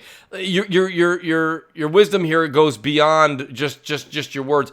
Listen, the fact that we have older games here for Xbox, listen, it's not a bad thing. It's not. There's nothing wrong with it. But do you understand where would you say your excitement lies for next generation? Are you excited for the Series X? And if you are, how do these games, and use Halo if you want as an example, how do these older games kind of play into your excitement when you bring home your Series X? Well, so here's the thing. Halo isn't really the game that I would be like, oh, that's the play back compat on Series X. There was games we played this generation where the whole time I was like, I am very much limited by my console. And like games like Control, even like Doom Eternal, which was fantastic. It could be even better. Things like that excite me. Like I'm a huge Halo guy. I play through the series every year. I love it. But I can also understand why people aren't interested in that. And I respect that too. Yes. Is like, I understand the whole mentality of, if you don't like Gears Tactics or Yakuza Like a Dragon, what does Series X really offer for you? And I understand and respect people's opinions on that because like I myself am going to be playing those games day one on Series X because that's what I'm choosing to do. Right. But if you don't want to do that, and back compat should not be a selling point, it should be a quality of life improvement across your ecosystem. Exactly. I think the biggest thing I want to see Xbox move away from in the future is back compat's over. You can no longer use that as a marketing tool. After these consoles launch, all your Xbox One games and all your PlayStation 4 games, they're backwards compatible, except for, Frank's Diner on PlayStation 4 or whatever. But at the end of the day, we're backwards compatible. This is going to be the first generation where both companies went, yeah, your whole library, back compat. Period. End of story. No limitations. Here's your back compat. As it should be. As it absolutely should be. It's been something I've been screaming from the top of the roof since like 2011. Let me ask you something, Nick. Yeah. My Canadian buddy that I just met today. So here's the normal sequence of events that people will tell you what's happening. Early adopters are the main ones that's going to go for this Xbox Series X. And so that's why it's going to sell out. But over time, the Series S will do more once it gets more exposure. But for now, Microsoft is targeting the early adopters, okay, which is fine. But given that then, all of these early adopters have played 90% of these games. So how is that then in synergy with the early adopters and back compats? What do we need upgraded Xboxes for to play games we've already beaten, like Mooch said 1,000 times? And most of the early adopters also have PCs. So it's even less reason. So like, tell me in what way the Xbox Series X is aimed at providing content for the early adopter. Well, and that's the thing. It's not. If you're being honest with yourself, their launch lineup is abysmal, and that is an undeniable fact that there is no way after you see, if you literally search it via article, the moment Halo Infinite was delayed, the messaging became, look how many games you can play on your Xbox Series X. Right. And that instantly became the marketing ideology when it's delayed, which is fine. It's what they've got, so they're running with it. I understand the business sense behind that. When the bottom falls out and you lose a tire, you got to 3-wheel it to the start line. But at the end of the day, these things are going to be sold out for the next 6 months, 8 months. We're all going to be fighting to get these things if you don't have one. That's right. Microsoft only made 20, so it should. Code. 20? Come on, Code. By the way, Forte's back, Code, so be careful on your Microsoft slander. Forte's a paid employee. I'm only kidding, Forte. Did the whole show go down the toilet when the power went out? The power went out, and that was it. Don't you hate when you're on the toilet? Go ahead. Let me do a quick shout out to Sir X-Man. He says that Gears of War 1 through 3 is worth it. You know, that's the one thing. If you say you want to have an ace in your back pocket, the Master Chief Collection, okay, when Xbox had they had a really rough 2013. We don't have to revisit that. But when they came out at that E3 and they had that music kickoff and they showed that Master Chief Collection, this is before we knew that they had issues. Man, that was like a B12 shot, man. That was energizing. That got the crowd going. That got the fan base ready, ripping, roaring. Shout out to Sir X-Man, who's right. Why not make a Marcus Phoenix collection and give us 1 through 3 remastered and remade and redecorated and reskinned? I don't care what they do. That would be something that would be invigorating. Shout out to Keith J. He says, just curious, when you bring home your 3080 card, what PC exclusives will you be playing? I'll wait. Code, I know you'd like to answer that. I'll give a short answer and I'll let Code finish up. You know, Keith, the thing about, and I get the point you're trying to make here, but it is, I hate to say it, but PC is a completely different animal. It's a different discussion piece. To answer your question in short, if I was to bring, I could get my hands on a 3080 or a 3090. But if I did have my hands on one of those, I'd be looking forward to playing new games like Cyberpunk 2077 at its highest fidelity, at its highest frame rate that I could possibly push out of that card. And that's all we're saying here is new games, new console. That's just been a tradition. Because Keith, I'll wait. Can you please tell me a console in the past that you've ever brought home without a new game? I'll wait. And you're not going to give me an answer. But you know what? This has also been the first generation where he gonna let me handle it, Forte. He's so rude. Forte jumped right in there. I don't know what's going on. You said I'm gonna let him handle it, then you just literally took the horse and ran it up the street. It was like, I'm about to run with this thing. But for real though, this is the first generation that this is actually happening. So a lot of stuff is going to be kind of a first. You know, Xbox has done an amazing job in convincing their player base that this is the way. You know, we're saying this is prime example. This is literally the way. Like, think about it. 2015, play anywhere became a thing, and they were talking about like there's not that much cross pollination between Xbox and PC as of right now. But then over the course of the next 2 to 3 years, something happened. They started seeing that their games weren't selling as much on the Microsoft store, so they branched out and threw that stuff on Steam, and now that the games are selling like crazy on Steam. They're selling probably better on Steam than they're selling on the system at this point. Game Pass is like literally the exclusive service. Like, this is the thing. We talked about this yesterday on the show. Game Pass is Xbox exclusive. That's what it is. That's why you don't see them going out trying to buy like individual, like they already did their whole individual studio thing. Now they can still buy more because, you know, that's what Sadia basically came out and said they can definitely do. They're still in the market for doing that. No, he said that they're going to do that. Yeah, he said they're going to do that. Yeah, they're going definitely to do going to buy that. more studios. So the thing is, it's all about Game Pass. Game Pass is the exclusive, and that's why it's everywhere. Like, they don't care about the individual game anymore. That's why a lot of people are out here saying that it's kind of up in the air what Microsoft's going to do with all these different games when it comes to all the ones they have under their umbrella. If you have Game Pass on your system, good, you're going to be able to play these games. If you don't, there's a good chance that you probably won't be able to play them unless you're in some type of ecosystem that Xbox wants you to be in. But it ultimately just really truly comes down to a lot of people do go out and buy graphics cards just to say, ooh, this looks good. This looks great. This, like the whole, does it run Crysis? Now it's, does it run Flight Simulator? That's literally what the new model is now. And think about it. They even said a long time ago, Xbox's and me and Slow-Mo argued about this yesterday. He wants to say it has nothing to do with anything. But when they came out and said, Xbox is PC and PC is Xbox, that's what they want you to believe at this point. They want you to believe that's not true, though. That's not true. That's not true. But think about it. When it comes to what their ecosystem is, they want all their stuff to go forward, just like PC. All the things they want you to do in their ecosystem is about the same thing they do on PC. First of all, bringing things forward isn't new to the console space. Like PlayStation 3 did that. Xbox 360 did that. That's not new. It's and this idea. I hear people like I reference the tweet that Code didn't want to address about. Well, no, you also got to think it's also part of the whole like Spider-Man not having not getting the digital upgrade. But where does that come from? It comes because Xbox is taking this approach where if you buy something, you instantly get it. What's another platform that does that? Would you say Xbox is more in line to what a console has been for the last generation, or in line to what a PC ecosystem has been in the last generation? Here's the big difference between console and they were PC. more in line with a PC ecosystem. You wouldn't have to pay for Xbox Live. I was about to say that. I'm not going to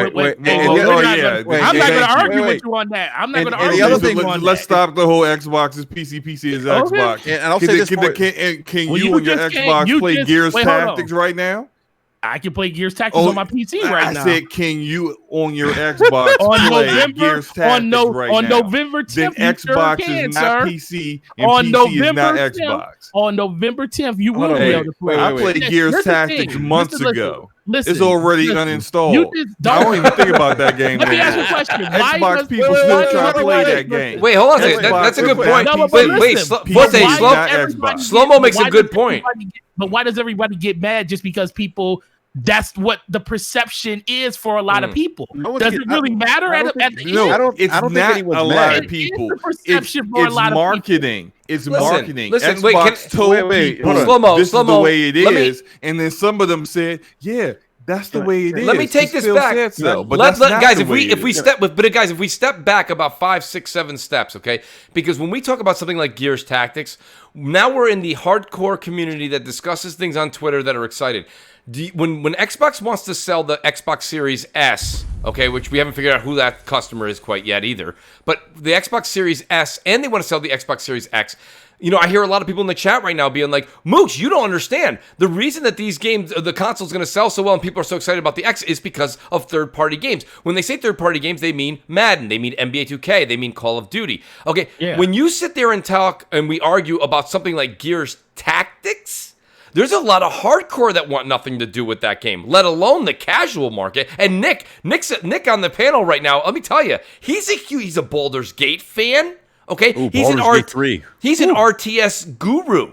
Okay, Nick, I hope you don't mind the I'm giving you that slogan, that title. But my point being is that there's a lot of people that don't like those types of games. So when people are like, "Well, I get to play Gears Tactics in 4K 120 frames," a lot of people are like, "Who gives a shit?" Like that's not really something that most people care about.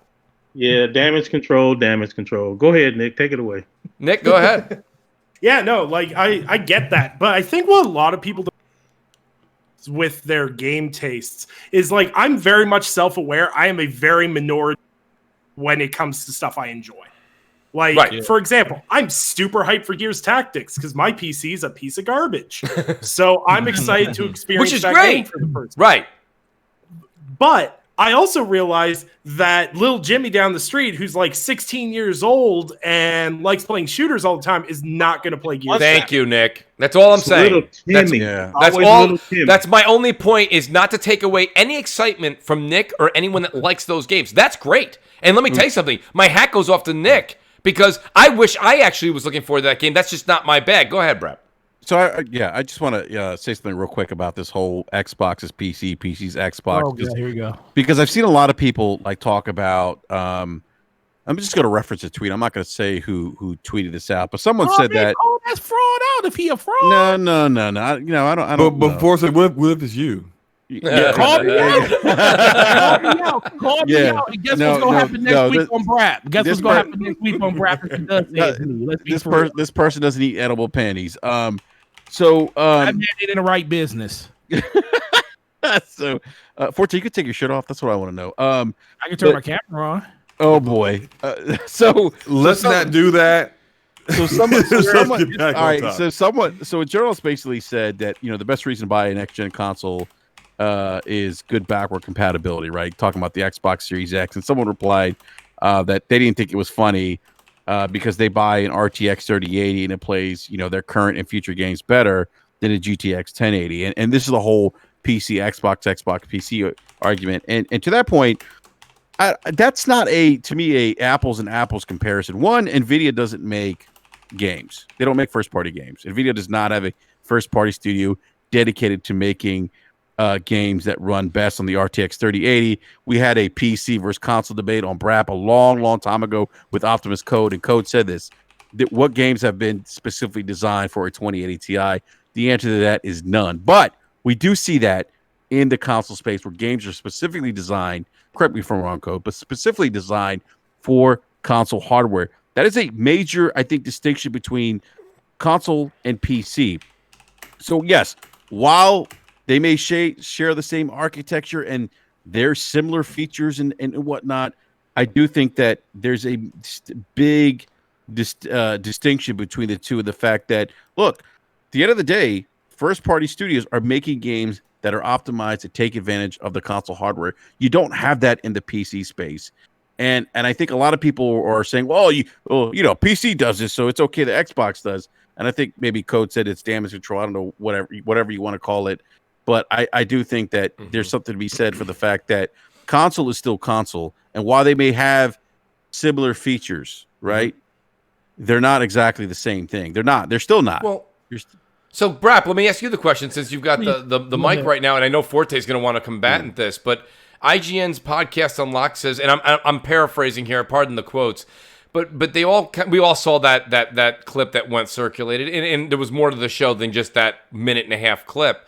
But it's something that we've been saying for a long time, and I think once IGN's Xbox show said it, then I saw a lot of, guys that were on the Xbox side kind of saying, you know what, well, that I guess it does kind of hold water. They were saying that there's no must-play Series X games. You remember that Ryan McCaffrey was also very vocal when the Xbox One X came out saying, well, how many games are going to be, initially, right off the bat, how many right off the bat are actually going to be 4K games, right? Do I need to go buy a 4K TV for this? That was the argument then. The argument now is do I need to upgrade to a Series X when my Xbox One X is going to be playing all of these games on day one as well? Is there a must-play game? I mean, Brap, do you think that once IGN's Xbox show said it, maybe it resonated more with the audience than when someone like me or you or Slow-Mo or Crap or Code say it, or Forte? Oh, absolutely. It's because it's Podcast Unlocked. It's Ryan McCaffrey's IGN. They have a bigger audience per se, and they have But did it hold water? Does it hold water? I think it holds water. I think there's some people in the community that think that that Ryan McCaffrey and the folks at Podcast Unlocked are being biased per se. Right. But it does hold water. I mean, you could certainly make an argument that you don't need to spend $500 to play games that you can already play on your current console. I mean, that's a fact. You can still play these games on your console. I think Phil agrees with you as well. Yeah, I mean, he said it as much, right? Yeah, it's an option. I'm not going to sit there and say if you spend $500 on a Series X, shame on you. I'm not going to say that, because if you want that 120 frames per second, you want optimized games, that have at it. Like, that's cool. Right. Like, I'm not gonna hate on that. But what they said though holds weight. It's facts. Like, there's nothing right now that shows the power of this console. There's nothing right now. And that doesn't mean that there's not going to be anything down the road or that the console's bad. No, it doesn't mean any of that. It just means for the time being, at November 2020, there's nothing at launch that really shows or says you need to buy this console. And you know what? Maybe you can even make the same argument for the PlayStation 5. with you Demon could make the Souls, you could definitely make the argument with not Demon or Souls. Miles Demon Morales. Souls PS5. I'm sorry, exclusive. Miles Morales. Yes. I could see that, but at least Sony is incorporating, I would say, some next generation features that aren't available on the PlayStation 4. And I had a back and forth with people on this on Twitter. They're like, oh, well, isn't higher frames, next gen feature? I'm like, no, you can get higher frames on the Xbox One X right now. That's an existing feature set. That's part of consoles today. It depends on what game you're talking about, sir. But irregardless of what game you're talking about, it's still a feature set that's available on consoles but it's today. always been there's been games on 360 that's ran at 60 frames per second. Exactly, that's my point. But wait, let me finish my point. We were talking about this generation being a generation where that shouldn't be a problem. But here's the thing, though. The Xbox One X isn't doing full-on ray tracing, right? It isn't doing. You don't have haptic feedback. You don't have 3D audio. I mean, these are things that aren't feature sets on this current generation of platforms. Okay. So okay. So this is so my thought process on this, and I may even not talk because I agree with you when it comes to Ryan McCaffrey. I think he's absolutely right. People are upset because he told the truth. Now, how you perceive that truth is how you actually, look at your purchase of what the system is. Me personally, I look at it as, if you already know you're going to buy the system, why are you listening to somebody tell you why you shouldn't be buying the system? I don't think that anyone's saying that, though. Well, right? People are literally taking what he is saying and saying that there is nothing out there for you to play. And people are coming at him and saying, yo, all of these games are coming out. And the whole problem is they're all older games. There are a bunch of older games that people can play right now. And they're saying that they're going to play better on their next gen system. Those are the games that Ryan McCaffrey is talking about. You can play in the next generation at the beginning of it, but there's no new experiences that are coming to the system that is going to make you feel like you have to own the system. And what I will tell all you people that feel that way is, don't listen to people talk about things that you already decided you're going to buy. They can't make Ryan McCaffrey can't come out and tell me that there's nothing for me to play when I already made a decision on why I'm buying. I don't think he's doing that. He's offering it. You're conflating things. Like Ryan McCaffrey didn't tell people don't buy an Xbox Series I'm not X. saying. Listen, people are taking his comments and then taking that and then going, see, this is why you shouldn't get an Xbox Series X. But no, he's not saying that. I'm just saying the fact that he came out and said there is no reason to buy it. That's what he said, right? No, what did he say? He said that exactly. I think he said. What did he say? I think he was saying that there's no Series X must play game. And I'm paraphrasing. That's not a quote. He said you're paying $500 to basically play old games, enhanced and current gen games. And that's what I'm saying. In lesser words, there's no Series X specific game that I'm required to buy a Series X for, that I need to go plunk down $500 for next month. And that was his point. You can take that how you want to go. Go ahead, Brad. And then Mooch, and then he said you're basically paying $500 to play older games, enhanced and current gen games, and that was it. That's all he said. So what is the subset of that? Basically, when a person listens to that, what do you think they hear? I'm not saying what they did. Well, listen, no, Forte. Listen, Forte's not wrong. Forte's saying, don't you hear the negative? It sounds like a negative, right? Well, you're saying, Forte? You hear the negative because it is a negative, right? Well, the negative is that they don't have a strong first-party exclusive lineup for the launch of this system.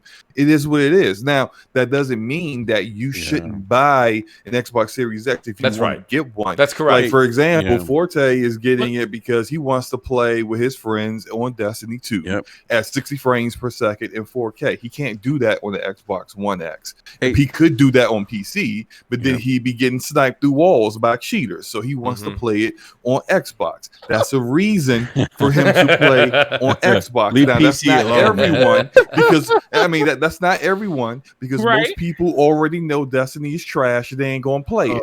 But for him, that's a reason for him. I'm getting a PlayStation 5 because although I could play Spider-Man Miles Morales on my PlayStation 4, I would much rather play it with on hardware that's more capable of showing that game and having it perform at its best look at its don't best. say the magic word. Don't say the magic word too many times. Ray tracing. Also, real quick, Slow-Mo, to your point about Ryan McCaffrey, he also said he was also basically comparing the previous Xbox console launches to this one, the launch of the Xbox One, the launch of the Xbox 360, and the launch of the OG Xbox. And he was saying that if you look at that, right, you benchmark the launch of this particular Xbox Series X console compared to the previous three, yes, it's bad. I mean, and there's nothing wrong. I think a lot of Xbox fans have also said that they feel this launch is a lackluster event. Yeah, I mean, if you look at it, it's just the fact that people keep beating over the head about it. Let me do this, guys. Let me catch up on a couple of super chats. Rice79 says, question: when Digital Foundry previewed Gears 5, didn't they promise ray tracing? Let's just keep that in mind. Shout out to the Ashton Lucas. She says, now Enrique talking about age. This is when he was making fun of Code a few moments ago. Not Enrique talking about age when he's dust compared to me. 27, baby. She says, all y'all brittle, except for my Italian Eminem and Nick in a pass. Thank you, my New York. That's my Ashton Luca. Sir X-Man says, Mooch, have my hands. Sir X-Man, he's usually working when he types here, but he's talking about when I brought up the Marcus Phoenix collection. He says, Mooch, have my hands on. They are making a Marcus Phoenix collection. You didn't hear? I certainly didn't hear. If somebody knows about it, please let Mooch know. Shout out to the WoolleyGamer. Mooch Maniac family member said, had to spend time with my girl, but I'm catching up tomorrow. P.S. I think Xbox Series X is a beta of a revised console coming later with ray tracing. I smell a scam, to be honest. Shout out to WoolleyGamer. And, listen, I gave Keith a little bit of slack a little bit ago, but I like what Keith says here. Keith says Xbox Series X is our PC upgrade. And Keith, there's absolutely nothing wrong with that, because believe it or not, Keith, as much as a lot of people in the chat and some people go, well, Mooch just changed sides. That's not true. I got up extra early, like ridiculously early. I got up at 5 a.m. to go get my Series X. Talk about dedication. I've always had an Xbox on launch. I will continue to always have an Xbox on launch. I get that it's our PC upgrade, absolutely. But there's just something, maybe call me old-fashioned. But, go ahead, Code. That's not true. The One X was our PC upgrade. That's just a lie. That's true. Control. That is true. Foolishness. It is damage control. It is a bit of damage control. But this is what makes me so mad with these Xbox, man. Just tell the truth. Dang. They misfired. They tried to get us up with Halo Infinite. Things went south, so now they're making the best of what they have. That's right. But none of this stuff was the fucking plan. No. They are doing the best they can. They are scrambling to make the best they can, and they don't need the fan base pretending like this is okay and this is great and making all of these parallels about it's like every other thing. It's not like nothing else. It's trash, and they need to do better. Yeah. And you're part of the problem. Ooh. Wow. Code laying it down. Let me tell you something. That's the thing. Go ahead, Forte. I'll let you speak. No, listen, man. We had people in our podcast yesterday asking, it's like, yo, what's been wrong with Code? I was like, bro, he tired of these people out here acting like all this stuff, like really, like what they're saying really means something. Like it's cool. Yeah, shit, it's making the experience worse for me and everybody else. Making everybody think this trash is okay. It's not okay. Yeah, and that's the biggest thing that I be trying to tell people. It's like when I make a video about this type of stuff, I try to talk about it in like the most balanced way possible. But let's be for real. Xbox put themselves in this position by putting all their eggs in a basket that literally fell over on the table and cracked. They have no recourse. They have nothing that is a suitable substitute for what Halo was supposed to be. And that really spoke to me when I was on Twitter yesterday or the day before yesterday, and I started seeing Monster Energy drinks with promotional ads for a game that we don't even know is coming out. So that lets me know that all their A's were right here, and it truly just it doesn't baffle me. I'm not gonna say it baffles me. I understand.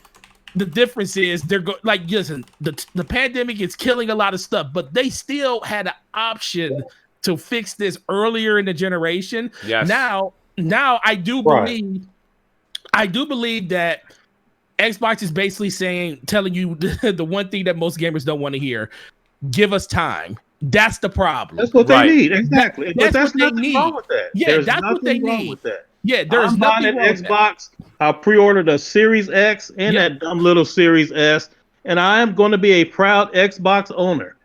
Just because I am a fan of Xbox does not mean that I have to twist everything into some kind of positive. I can admit openly, yes, I'm going to get it, and I'm excited for these reasons. However, there is a letdown because of these reasons, but overall, I'm going to stick with the brand, and I'm going to wait for it to improve over time. It's easy. That's what all of us is doing. It's not hard. There's also nothing wrong. There's also nothing wrong with just saying I'm just not going to buy an Xbox until there's something on it that is specific to that actual. Never take that route. right. Yeah, there are people. The early adopters are always going to grab everything that comes out, regardless. But for those who are just like, well, I don't see a reason to buy this right now. Hey, there's no problem with that. If you go buy it in 2022 or 2023 when all these 23 studios start dropping games, buy it then. Especially if there's a game that you actually want, because that's what it's all about. It's about your personal preference and your purchase with your money. It's your money. You spend it and use it however you like. And people look to other people to validate their purchase. And if you hear somebody talking bad about the thing that you like the most, that's when you get upset. I don't know how many people in our chat or in just the different chats that we're in when we do these podcasts feel that way or even act that way. There are people out there, so it may not be nobody here, but ultimately, when you listen to what other people tell you, like the whole Ryan McCaffrey thing, even if that was, like you guys said, that's not how it was stated, to some people, that's how it felt to them. And they felt like he's telling me that I shouldn't be buying the system because there's nothing there to really showcase it. And that's where I always come back to. I'm like, are you really buying the system for the system itself? Do you have a reason to buy it? Because if you have a reason to buy it, you could care less what anybody else said. Hold on. I think some people buy it because they want to be part of a community. Thank you. Now hold on, thank you for that. No, hold on, wait. Forte, that stuff doesn't hurt you at all either. Forte, you don't care about what other people have to say because you already know why you're Hear buying me out. it. Forte, hold on. The shout out to Punk Kiddish who's in the chat. Me and Punk are going back and forth here. He says, Mooch, I have to disagree when we were talking about up ahead here. I just want to get to where he said, I'm getting an Xbox because I love Xbox. End of story, not damage control. And then he said, I wrote to him and he said, then he says, you can't buy a console. He says, you can't buy a console and dog it 24/7 and then play the card, I buy them all. Here's the thing, Punk, that I have to say to you. Well, it's true. It's true for the majority. It's not true for sometimes people on YouTube, and I'll explain why.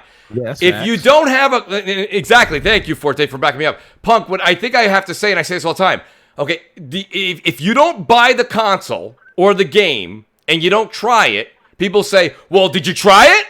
Well, no, I didn't buy it. Well, then how could you say that? Don't knock it till you try it, right? The other problem I have with what Punk was saying is that if you listen to the heavy favored Xbox influencers, right, they buy PlayStation 5s and PlayStation 4s and they dog them.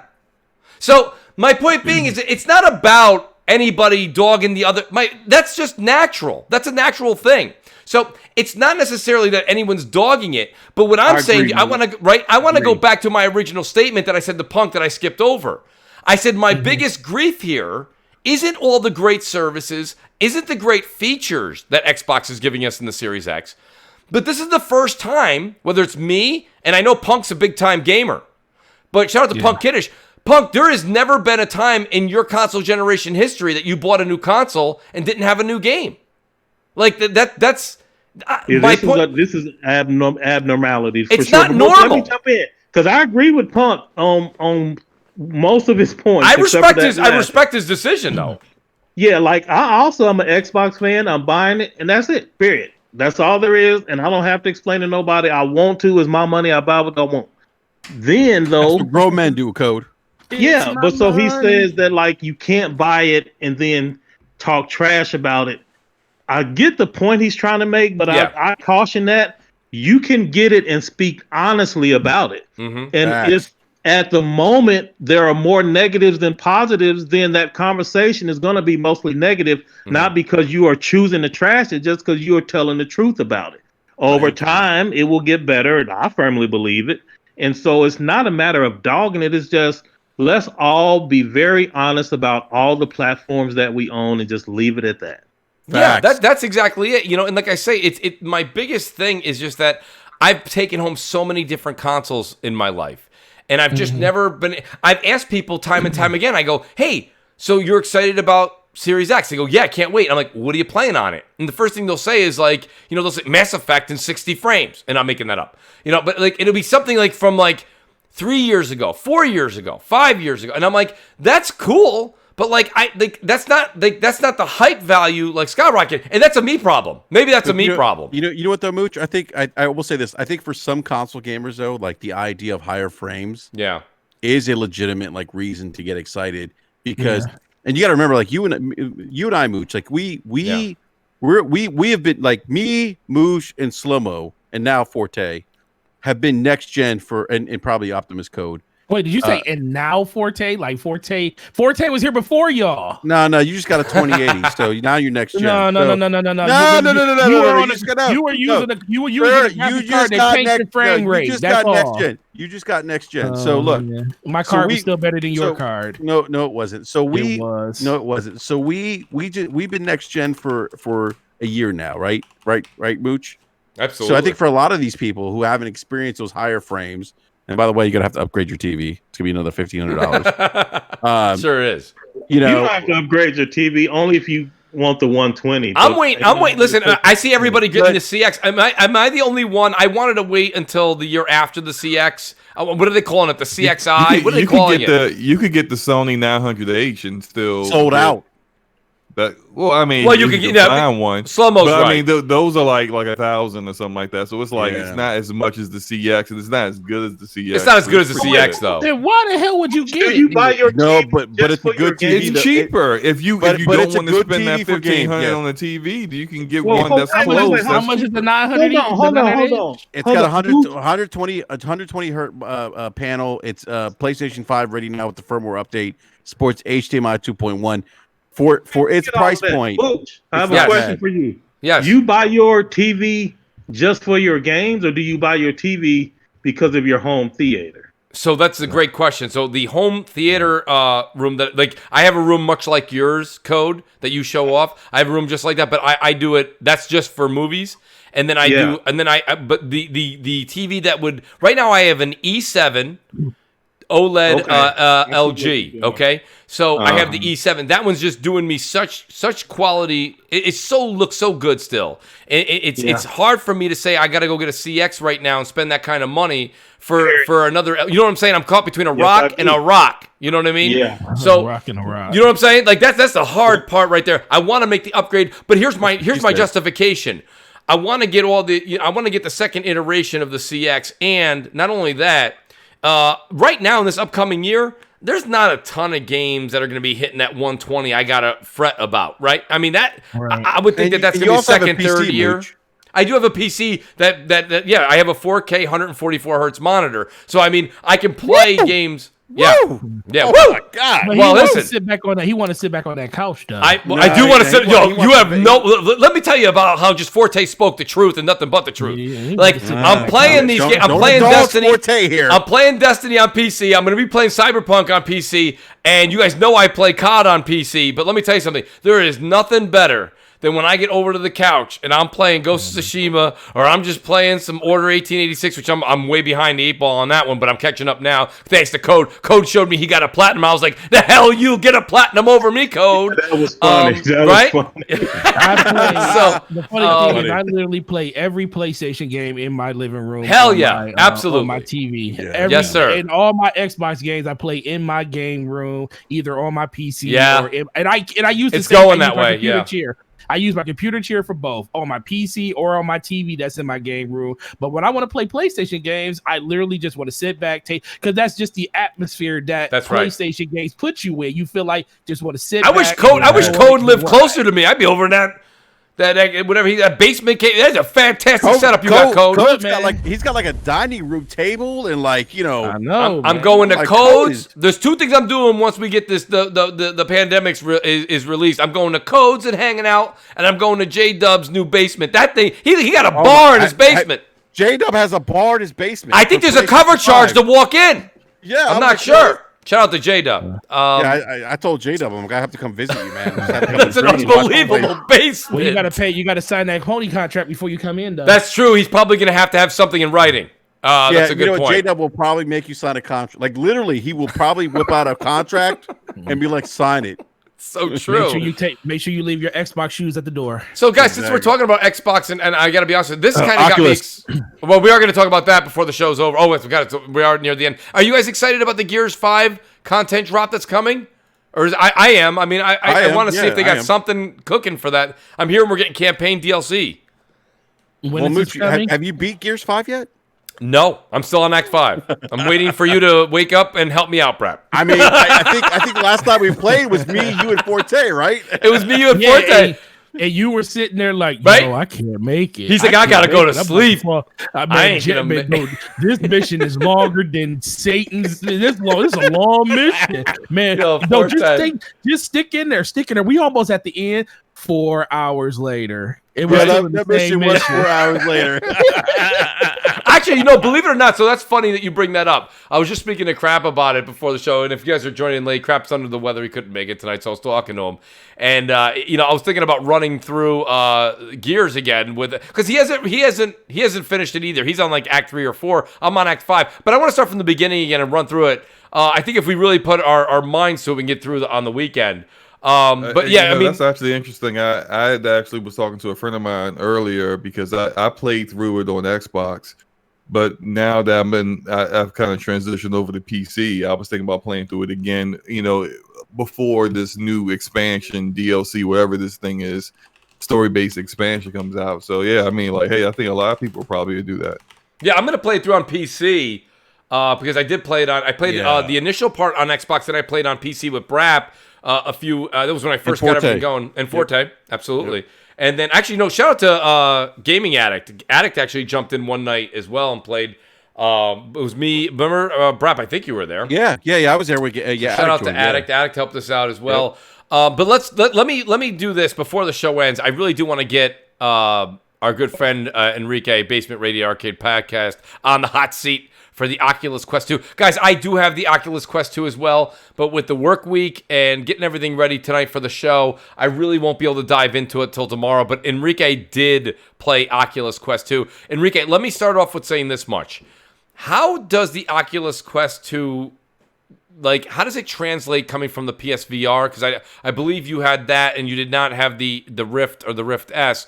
And does the untethered effect change your VR experience? First, okay, yeah. So I played PlayStation VR. Were able to hook it up by yourself? Yes, Code. I was able to hook it up. Yeah. Although it's not recommended for senior citizens. It could cause like seizures and stuff. Yeah. So I'm sorry. So anyhow, so I did play PlayStation VR, and I gotta say it's untethered. It looks better than PlayStation VR. Okay. And this thing for an untethered VR device, this thing is pretty damn impressive. And so I've one of the things that I noticed with this headset, first of all, it's white, looks sleek, looks high end. The boxing and everything, the casing looks high end. You've seen it, Mooch, right? I did. like I'm sitting. It's actually sitting right to my left right now. Yeah. I got the Oculus cable on Wednesday, and I haven't hooked it up to my PC yet. What's the deal with the cable? I kept asking Blades about that. Can you get a little in detail? I mean, does it enhance anything, or is it just a matter of playing Oculus games on your PC through your headset? Yeah, it basically like turns your Oculus 2 into like a Rift, right? So okay.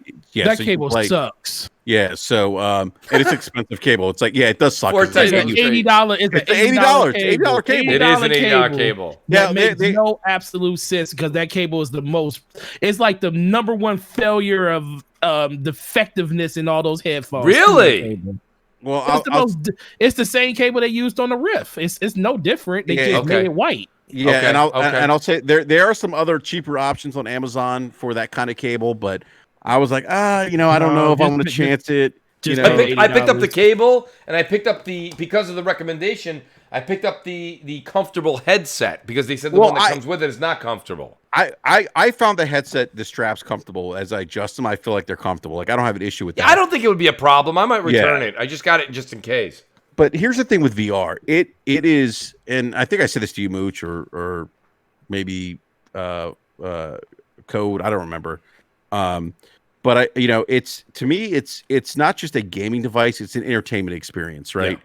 Yeah. And I'm playing Vader Immortal, right? Yes. And holy shit, I fire up the game. I'm sitting down, and I'm in a ship. And the VR headset's like, you got to stand up. And I stand up.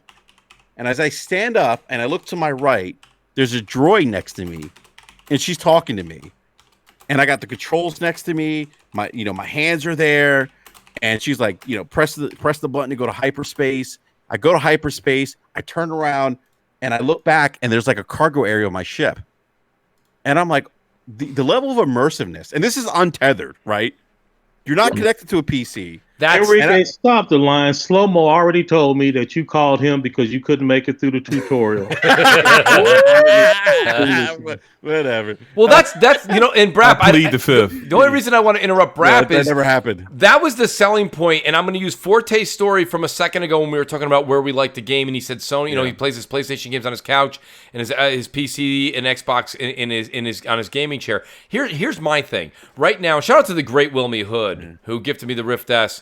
The Rift S is an absolutely wonderful piece of technology. It looks amazing. It feels amazing. It only has one wire. One. It's not bad. I can't complain. But I have to play it in my office where my gaming PC is. So again, I'm constricted to this room, right? Which is fine. There's a decent amount of room here. I'm not going to bang into the walls, but I'm constricted. Now, there are games which to those of you out there that don't know about PC, VR. There's games where you don't have to stand up and walk around. There's games that you can enjoy where you're using the controller to move forward, and you can actually sit in a chair and play. There's just times where I would like to play a few games where I know that is capable, and I could play it in my living room. I'm going to use Forte's example there. Like, I could be sitting on a family room couch playing the Oculus Quest 2 and enjoying this unbelievable world I'm in, sitting down, and not have to be in the office all the time where I podcast and I game on X. Right? Yep. So that was where, when people say, well, Mooch, if you have the Rift S, what the hell are you buying that for? It's basically a one-for-one. Go ahead, Brad. No, I'm saying the Quest 2, and I'm using Vader Immortal as an example. I was playing in my living room, untethered from a PC, right?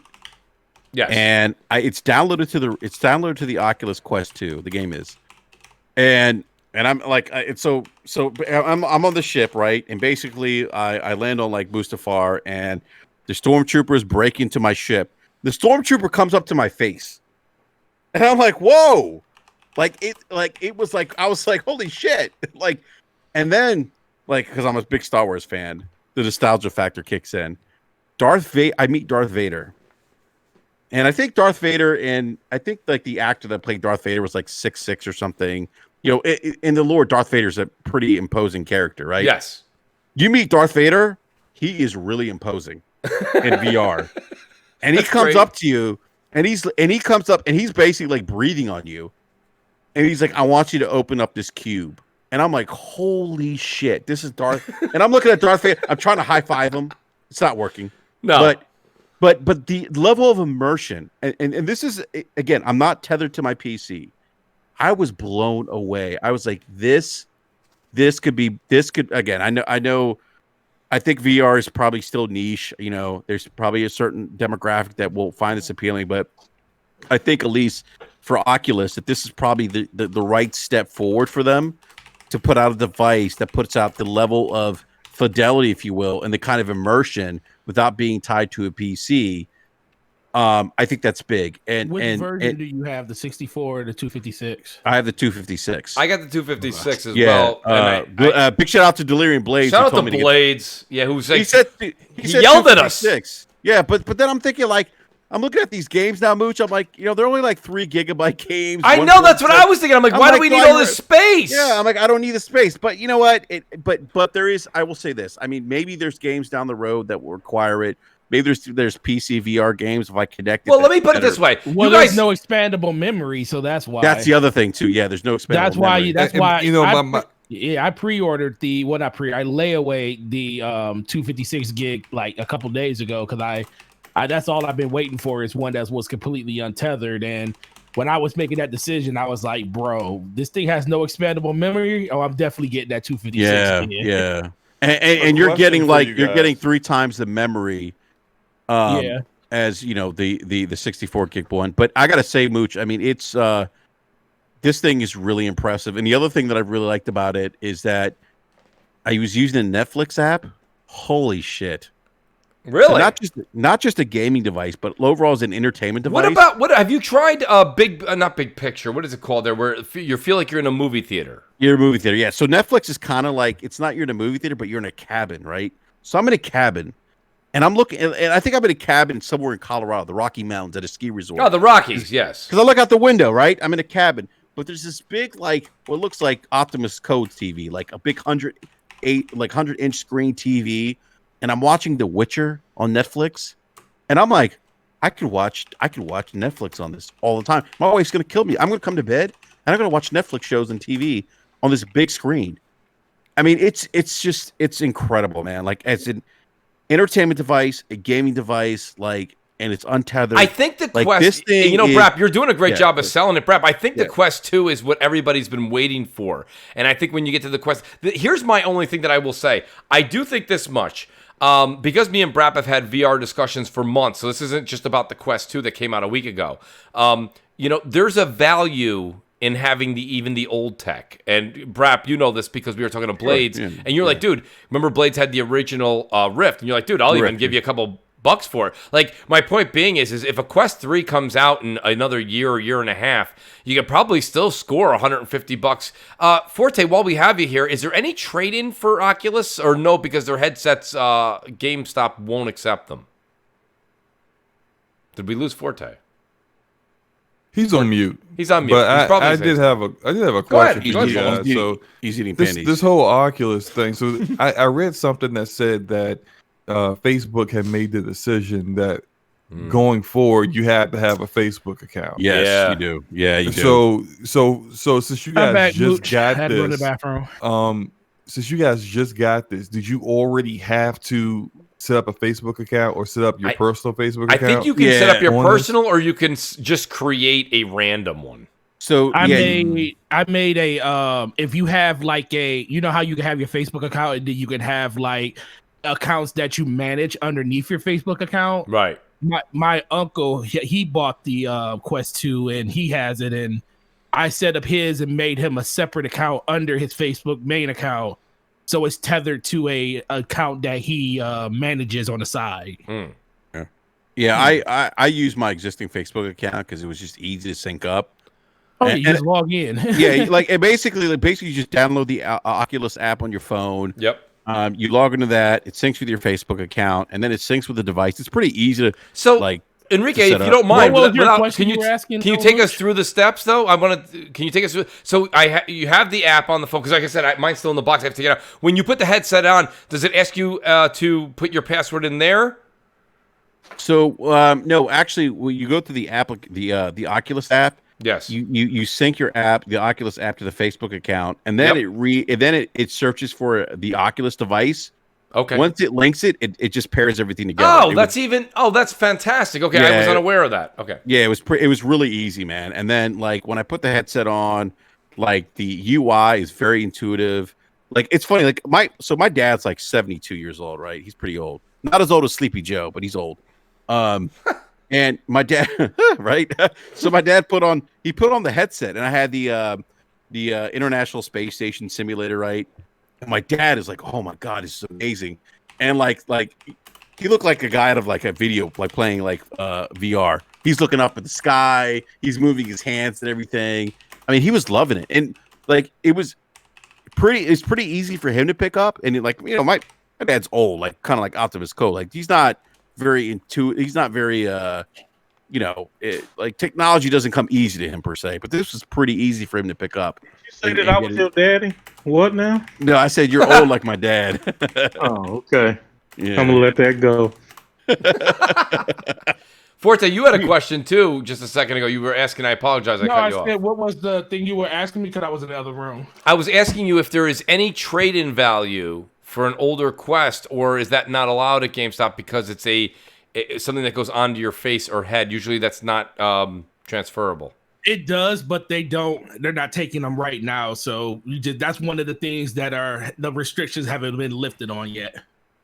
Okay, so that was my point to the chat. If anybody wanted to dive in, This is a very capable device. It's much more advanced than the first Quest, and if you can get trade-in value, there's your incentive to buying it now, selling it, or trading it into GameStop in the future and getting their Quest 3, if you will. Mooch, real quick, I was gonna say real quick. I mean, this is Oculus's best device by far. I mean, the reviewers have been saying it.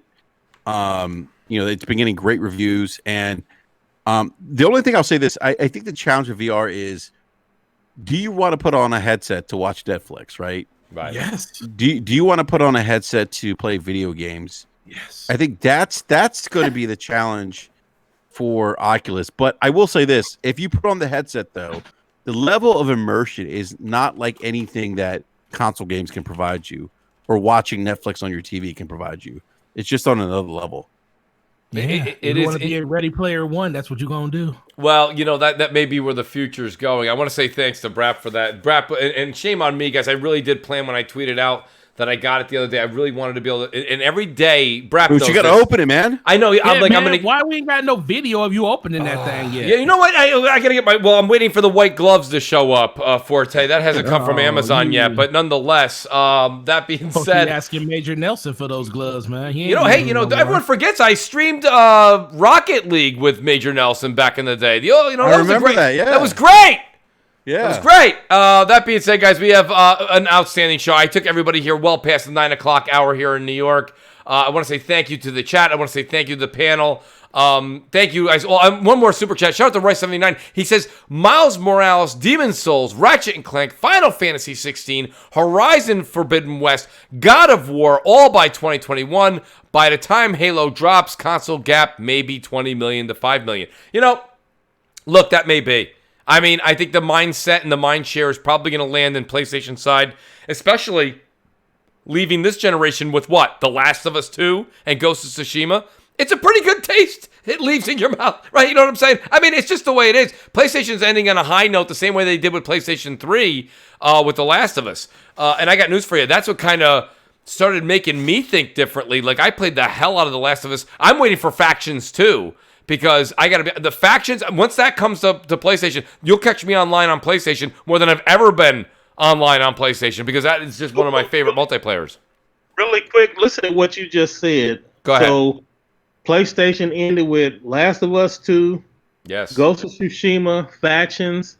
We got Miles Morales, Demon's Souls remake, all of this stuff, all in the midst of a global pandemic. But I'm hearing a lot of people saying, "Oh, Xbox was held up because of the pandemic." Right. How come ain't nobody else held up because of the pandemic? That's a good point. There's very little rebuttal against that code. Very little rebuttal. Code, like you said. Code, you're being toxic. I love that. Toxic is the new toxic, I think Code said. That's outstanding. Let me go in reverse order here and say shout out to Nicholas Downey. Nick, thanks for being here tonight, buddy. You know, what does Nick do? He's very much like Eric Jackson. The both of them are literally the voices of reason when it comes to Twitter and podcasting. It's an honor to have Nicholas on the show. Nick, thanks for being here tonight, buddy. Let people know where they can find you. People can find me on Twitter at Undead3XVI. You can find me written over at lordsofgaming.net. We've got some exciting next generation stuff coming on. We got some interesting emails that are coming in. So we've got some unique opportunities coming in the future. So people stay tuned for that. And I have my own podcast, The Gaming Perspective, which goes live 8 p.m. Eastern Standard Time on YouTube at my Gaming Perspective YouTube channel. You can find all that shiz on my Twitter. You know, Nick, I tip my cap to you, like even beyond more than I already have. Your writing is fantastic. A lot of people don't realize that, there's a lot of podcasts, there's a lot of videos, and maybe call me old-fashioned, but sometimes when you can actually read what somebody's putting into text for once, it gets more in-depth than any 5 to 10-minute video. So check out Nick's work. Nick, it's fantastic to have you on the show. Thanks for being here tonight, buddy. I appreciate you having me. Absolutely. And then I've got my buddy here, Slow-Mo Backslap. Slow-Mo is part of that dynamic duo with Forte on his own podcast. But Slow-Mo, I got to be honest with you, man. Just outstanding to have you here. You're a huge factor on Twitter for me. You're big time. You're bigly, if you will, on Scumcast. Love having it when you're on there. You've missed a few episodes, which have been pretty sad for me personally. I'm tuning in. I'm like, where the hell's my Slow-Mo content? So I haven't gotten it. But Slow-Mo, outstanding as always to have you here, buddy. Let people know where they can find you, and thanks for being here. Thanks for having me. Always a good time on Crossfire. You guys can check me out on my own YouTube channel, Slow-Mo Backslap. I do upload videos, just speaking my opinions on games, and you do a great job with that, Slow-Mo. Yeah, he does. Great. Thank you, Cole. Appreciate I'm that. how did he find out all of this little obscure information? Yeah, I don't know how he does that it. video was fire. Right. Yeah, hey, look, I that's the kind of feedback I like to hear. I love to hear that. So it kind of gives me a little bit more motivation to keep going. So yeah, I appreciate that, guys. Every time I check you out. Same. That's what's up, man. Yeah, like if you guys haven't, if people in the chat, anyone listening hasn't checked my channel out, hey, just go check it out. Maybe you like it. Maybe you'll sub. Who knows? So go check it out. And as Mooch said, I was about to say Crossfire. Scumcast tomorrow, 4 p.m. Eastern with the Ash and Luca. It's sure to be pretty lively as usual. And again, DPS next week on my channel with Forte. Thursdays, 9 p.m. Eastern, and of course, BRAP Wednesday, 9 p.m. Eastern. So, yeah, all that good stuff. You guys have a great weekend. Appreciate that, Slow-Mo. And they got my buddy here, Optimus Code. Code is not only on fire on Twitter, he's on fire on YouTube. Code, honestly, just keep doing what you're doing, man. I don't need to tell you that. You're OG, and it's just a privilege and an honor to have you here tonight, man. You always enlighten the panel, you always enlighten the chat, and you always enlighten the crowd online. So, Code, great to have you here tonight. Let people know where they can find you. Mooch, I appreciate the kind words, man. I really like your show, obviously, because I tune in and thank you in the chat and all that good stuff. But yeah, you can find me on Twitter. If you really want to find me, you can find me. And I'm on Sunday nights with Hard 8 Times, The Truth of YouTube, on any given Sunday podcast, 4 o'clock Eastern, messing around with this food for a couple hours. So yeah, just check us out. Thought you would have a heart attack when you were on that show last week with him. I almost did have a heart attack on that show, especially with his Goonies trying to come after me on it. It's funny. Oh, it was a good time though. It was a good time. Appreciate that, Code. And then I got my buddy here, Basement Radio Arcade Podcast. Enrique, thank you so much for your input tonight, buddy. Listen, we got a lot of Warzone to play this weekend. I don't know how I'm going to fit all that Gears 5 talk in when I got Warzone to play. But, Brap, let people know where they can find you, buddy. I can tell you where to find him. He lives in a van with his family. Down by the river. Around looking for Wi-Fi hotspots. And that's where they park for the night. Oh, man. Hey, let me guess, Code. I eat tacos, right? Oh, absolutely. Quesadillas at that. Oh my god! All right, that's all right. That's all right. Hey, it's all right.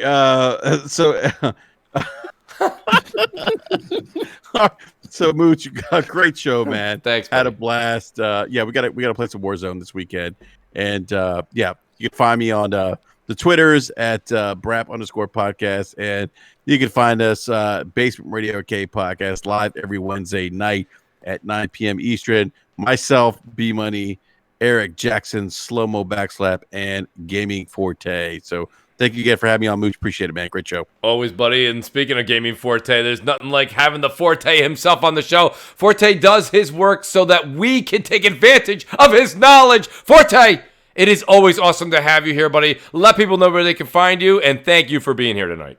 Well, since I'm on 30 podcasts a week, I'll just mention the ones that weren't. I'll just mention the ones that weren't mentioned because pretty much everyone on here mentioned all the shows I'm on, with the exception of Primetime Gaming with Mr. Boone. I feel so bad, Forte, that we every time I see that you're on 30 podcasts, I read that and I go, he really shouldn't. And I'm like, wait a minute, he's on my show. What the hell's going on with this tweet? See? My apologies.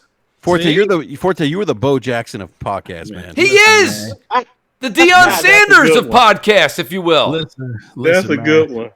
Listen, man, people be asking, it's like, bro, how do you work, play games, make videos, and do all these podcasts? I'm like, bro, a lot of Red Bull. But let's be for real, though. Honestly, this was an amazing show, guys. Sorry my power went out earlier, but you guys held it down like you always do. DPS podcast. Microsoft's gonna shut all these podcasts down. Trust and believe. Trust and Probably. believe. Listen, DPS podcast last night was an amazing thing. So check it out. It was on my channel last week. It will be on Slow-Mo's next week. We went over a lot of good topics on that show. So if you are a fan, sub to the channel, Gaming Forte over there, YouTube, Twitter, Xbox Live. PlayStation is still Nautica because, it's just, I don't want to change my name because I think I'll lose all my stuff. I'm with you on that, Forte. I don't want to change my name because I think I'll lose all my stuff. I'm good. Yeah. But outside of that, it was a great show, guys. And always shout out to Code for always coming through, man. He's one of the good guys. And y'all going to leave that man alone because we need that man to live longer than he actually is. Wow. That's the truth. Let me say this much, guys, before I do my outro. Shout out to Xbot448 and Crap Gamer. Both will be back, hopefully very, very soon. We're hoping Crap will be back by Sunday. If not, he'll be back next Friday. And Xbot448 will be back soon as well. Guys, you can check out my Twitch. It's right there. Listen, I've kind of just stayed a little bit away from Twitch the past 2 weeks. But that's because I'm working so much on revamping the channel and getting CrossFire, this whole new facelift that's coming within 3 weeks, guys. I'm working behind the scenes with two very great and talented people. We're putting together something that's going to be awesome. I can't wait to show you what we have planned. It's going to be a lot of fun as we go into next generation. Kind of hitting next generation off with a bang here on CrossFire. So check out Twitch. Do subscribe to me there or follow. It's different over there. Hit follow button. And do check me out here on YouTube, the Mooch78. Hit the subscribe button. Hit the like button, guys. And I gave a great fan that I talk to all the time on Twitch a shout out right now. Anthony Vasquez at GhostB18. He says, you won't even shout me out, Mooch. I bet you'll never shout me out. Anthony Vasquez, here's your shout out, buddy. I appreciate you and your support as always. Guys, awesome show. Outstanding. Just outstanding. I had a lot of fun. There's podcasts where I just have fun. And then there's just nights like tonight where I didn't even look at the clock. There's no clock as far as I'm concerned. I looked down, it was 9 o'clock already. So I appreciate the chat hanging out. Hit the like button on the way out. Hit the subscribe button on the way out. Tell your friends. Hit the join button. Become a Mooch Maniac family member. And we'll see you guys on Sunday on MNC and next Friday at 7 p.m. Eastern. Guys, peace out and enjoy your weekend. Good night.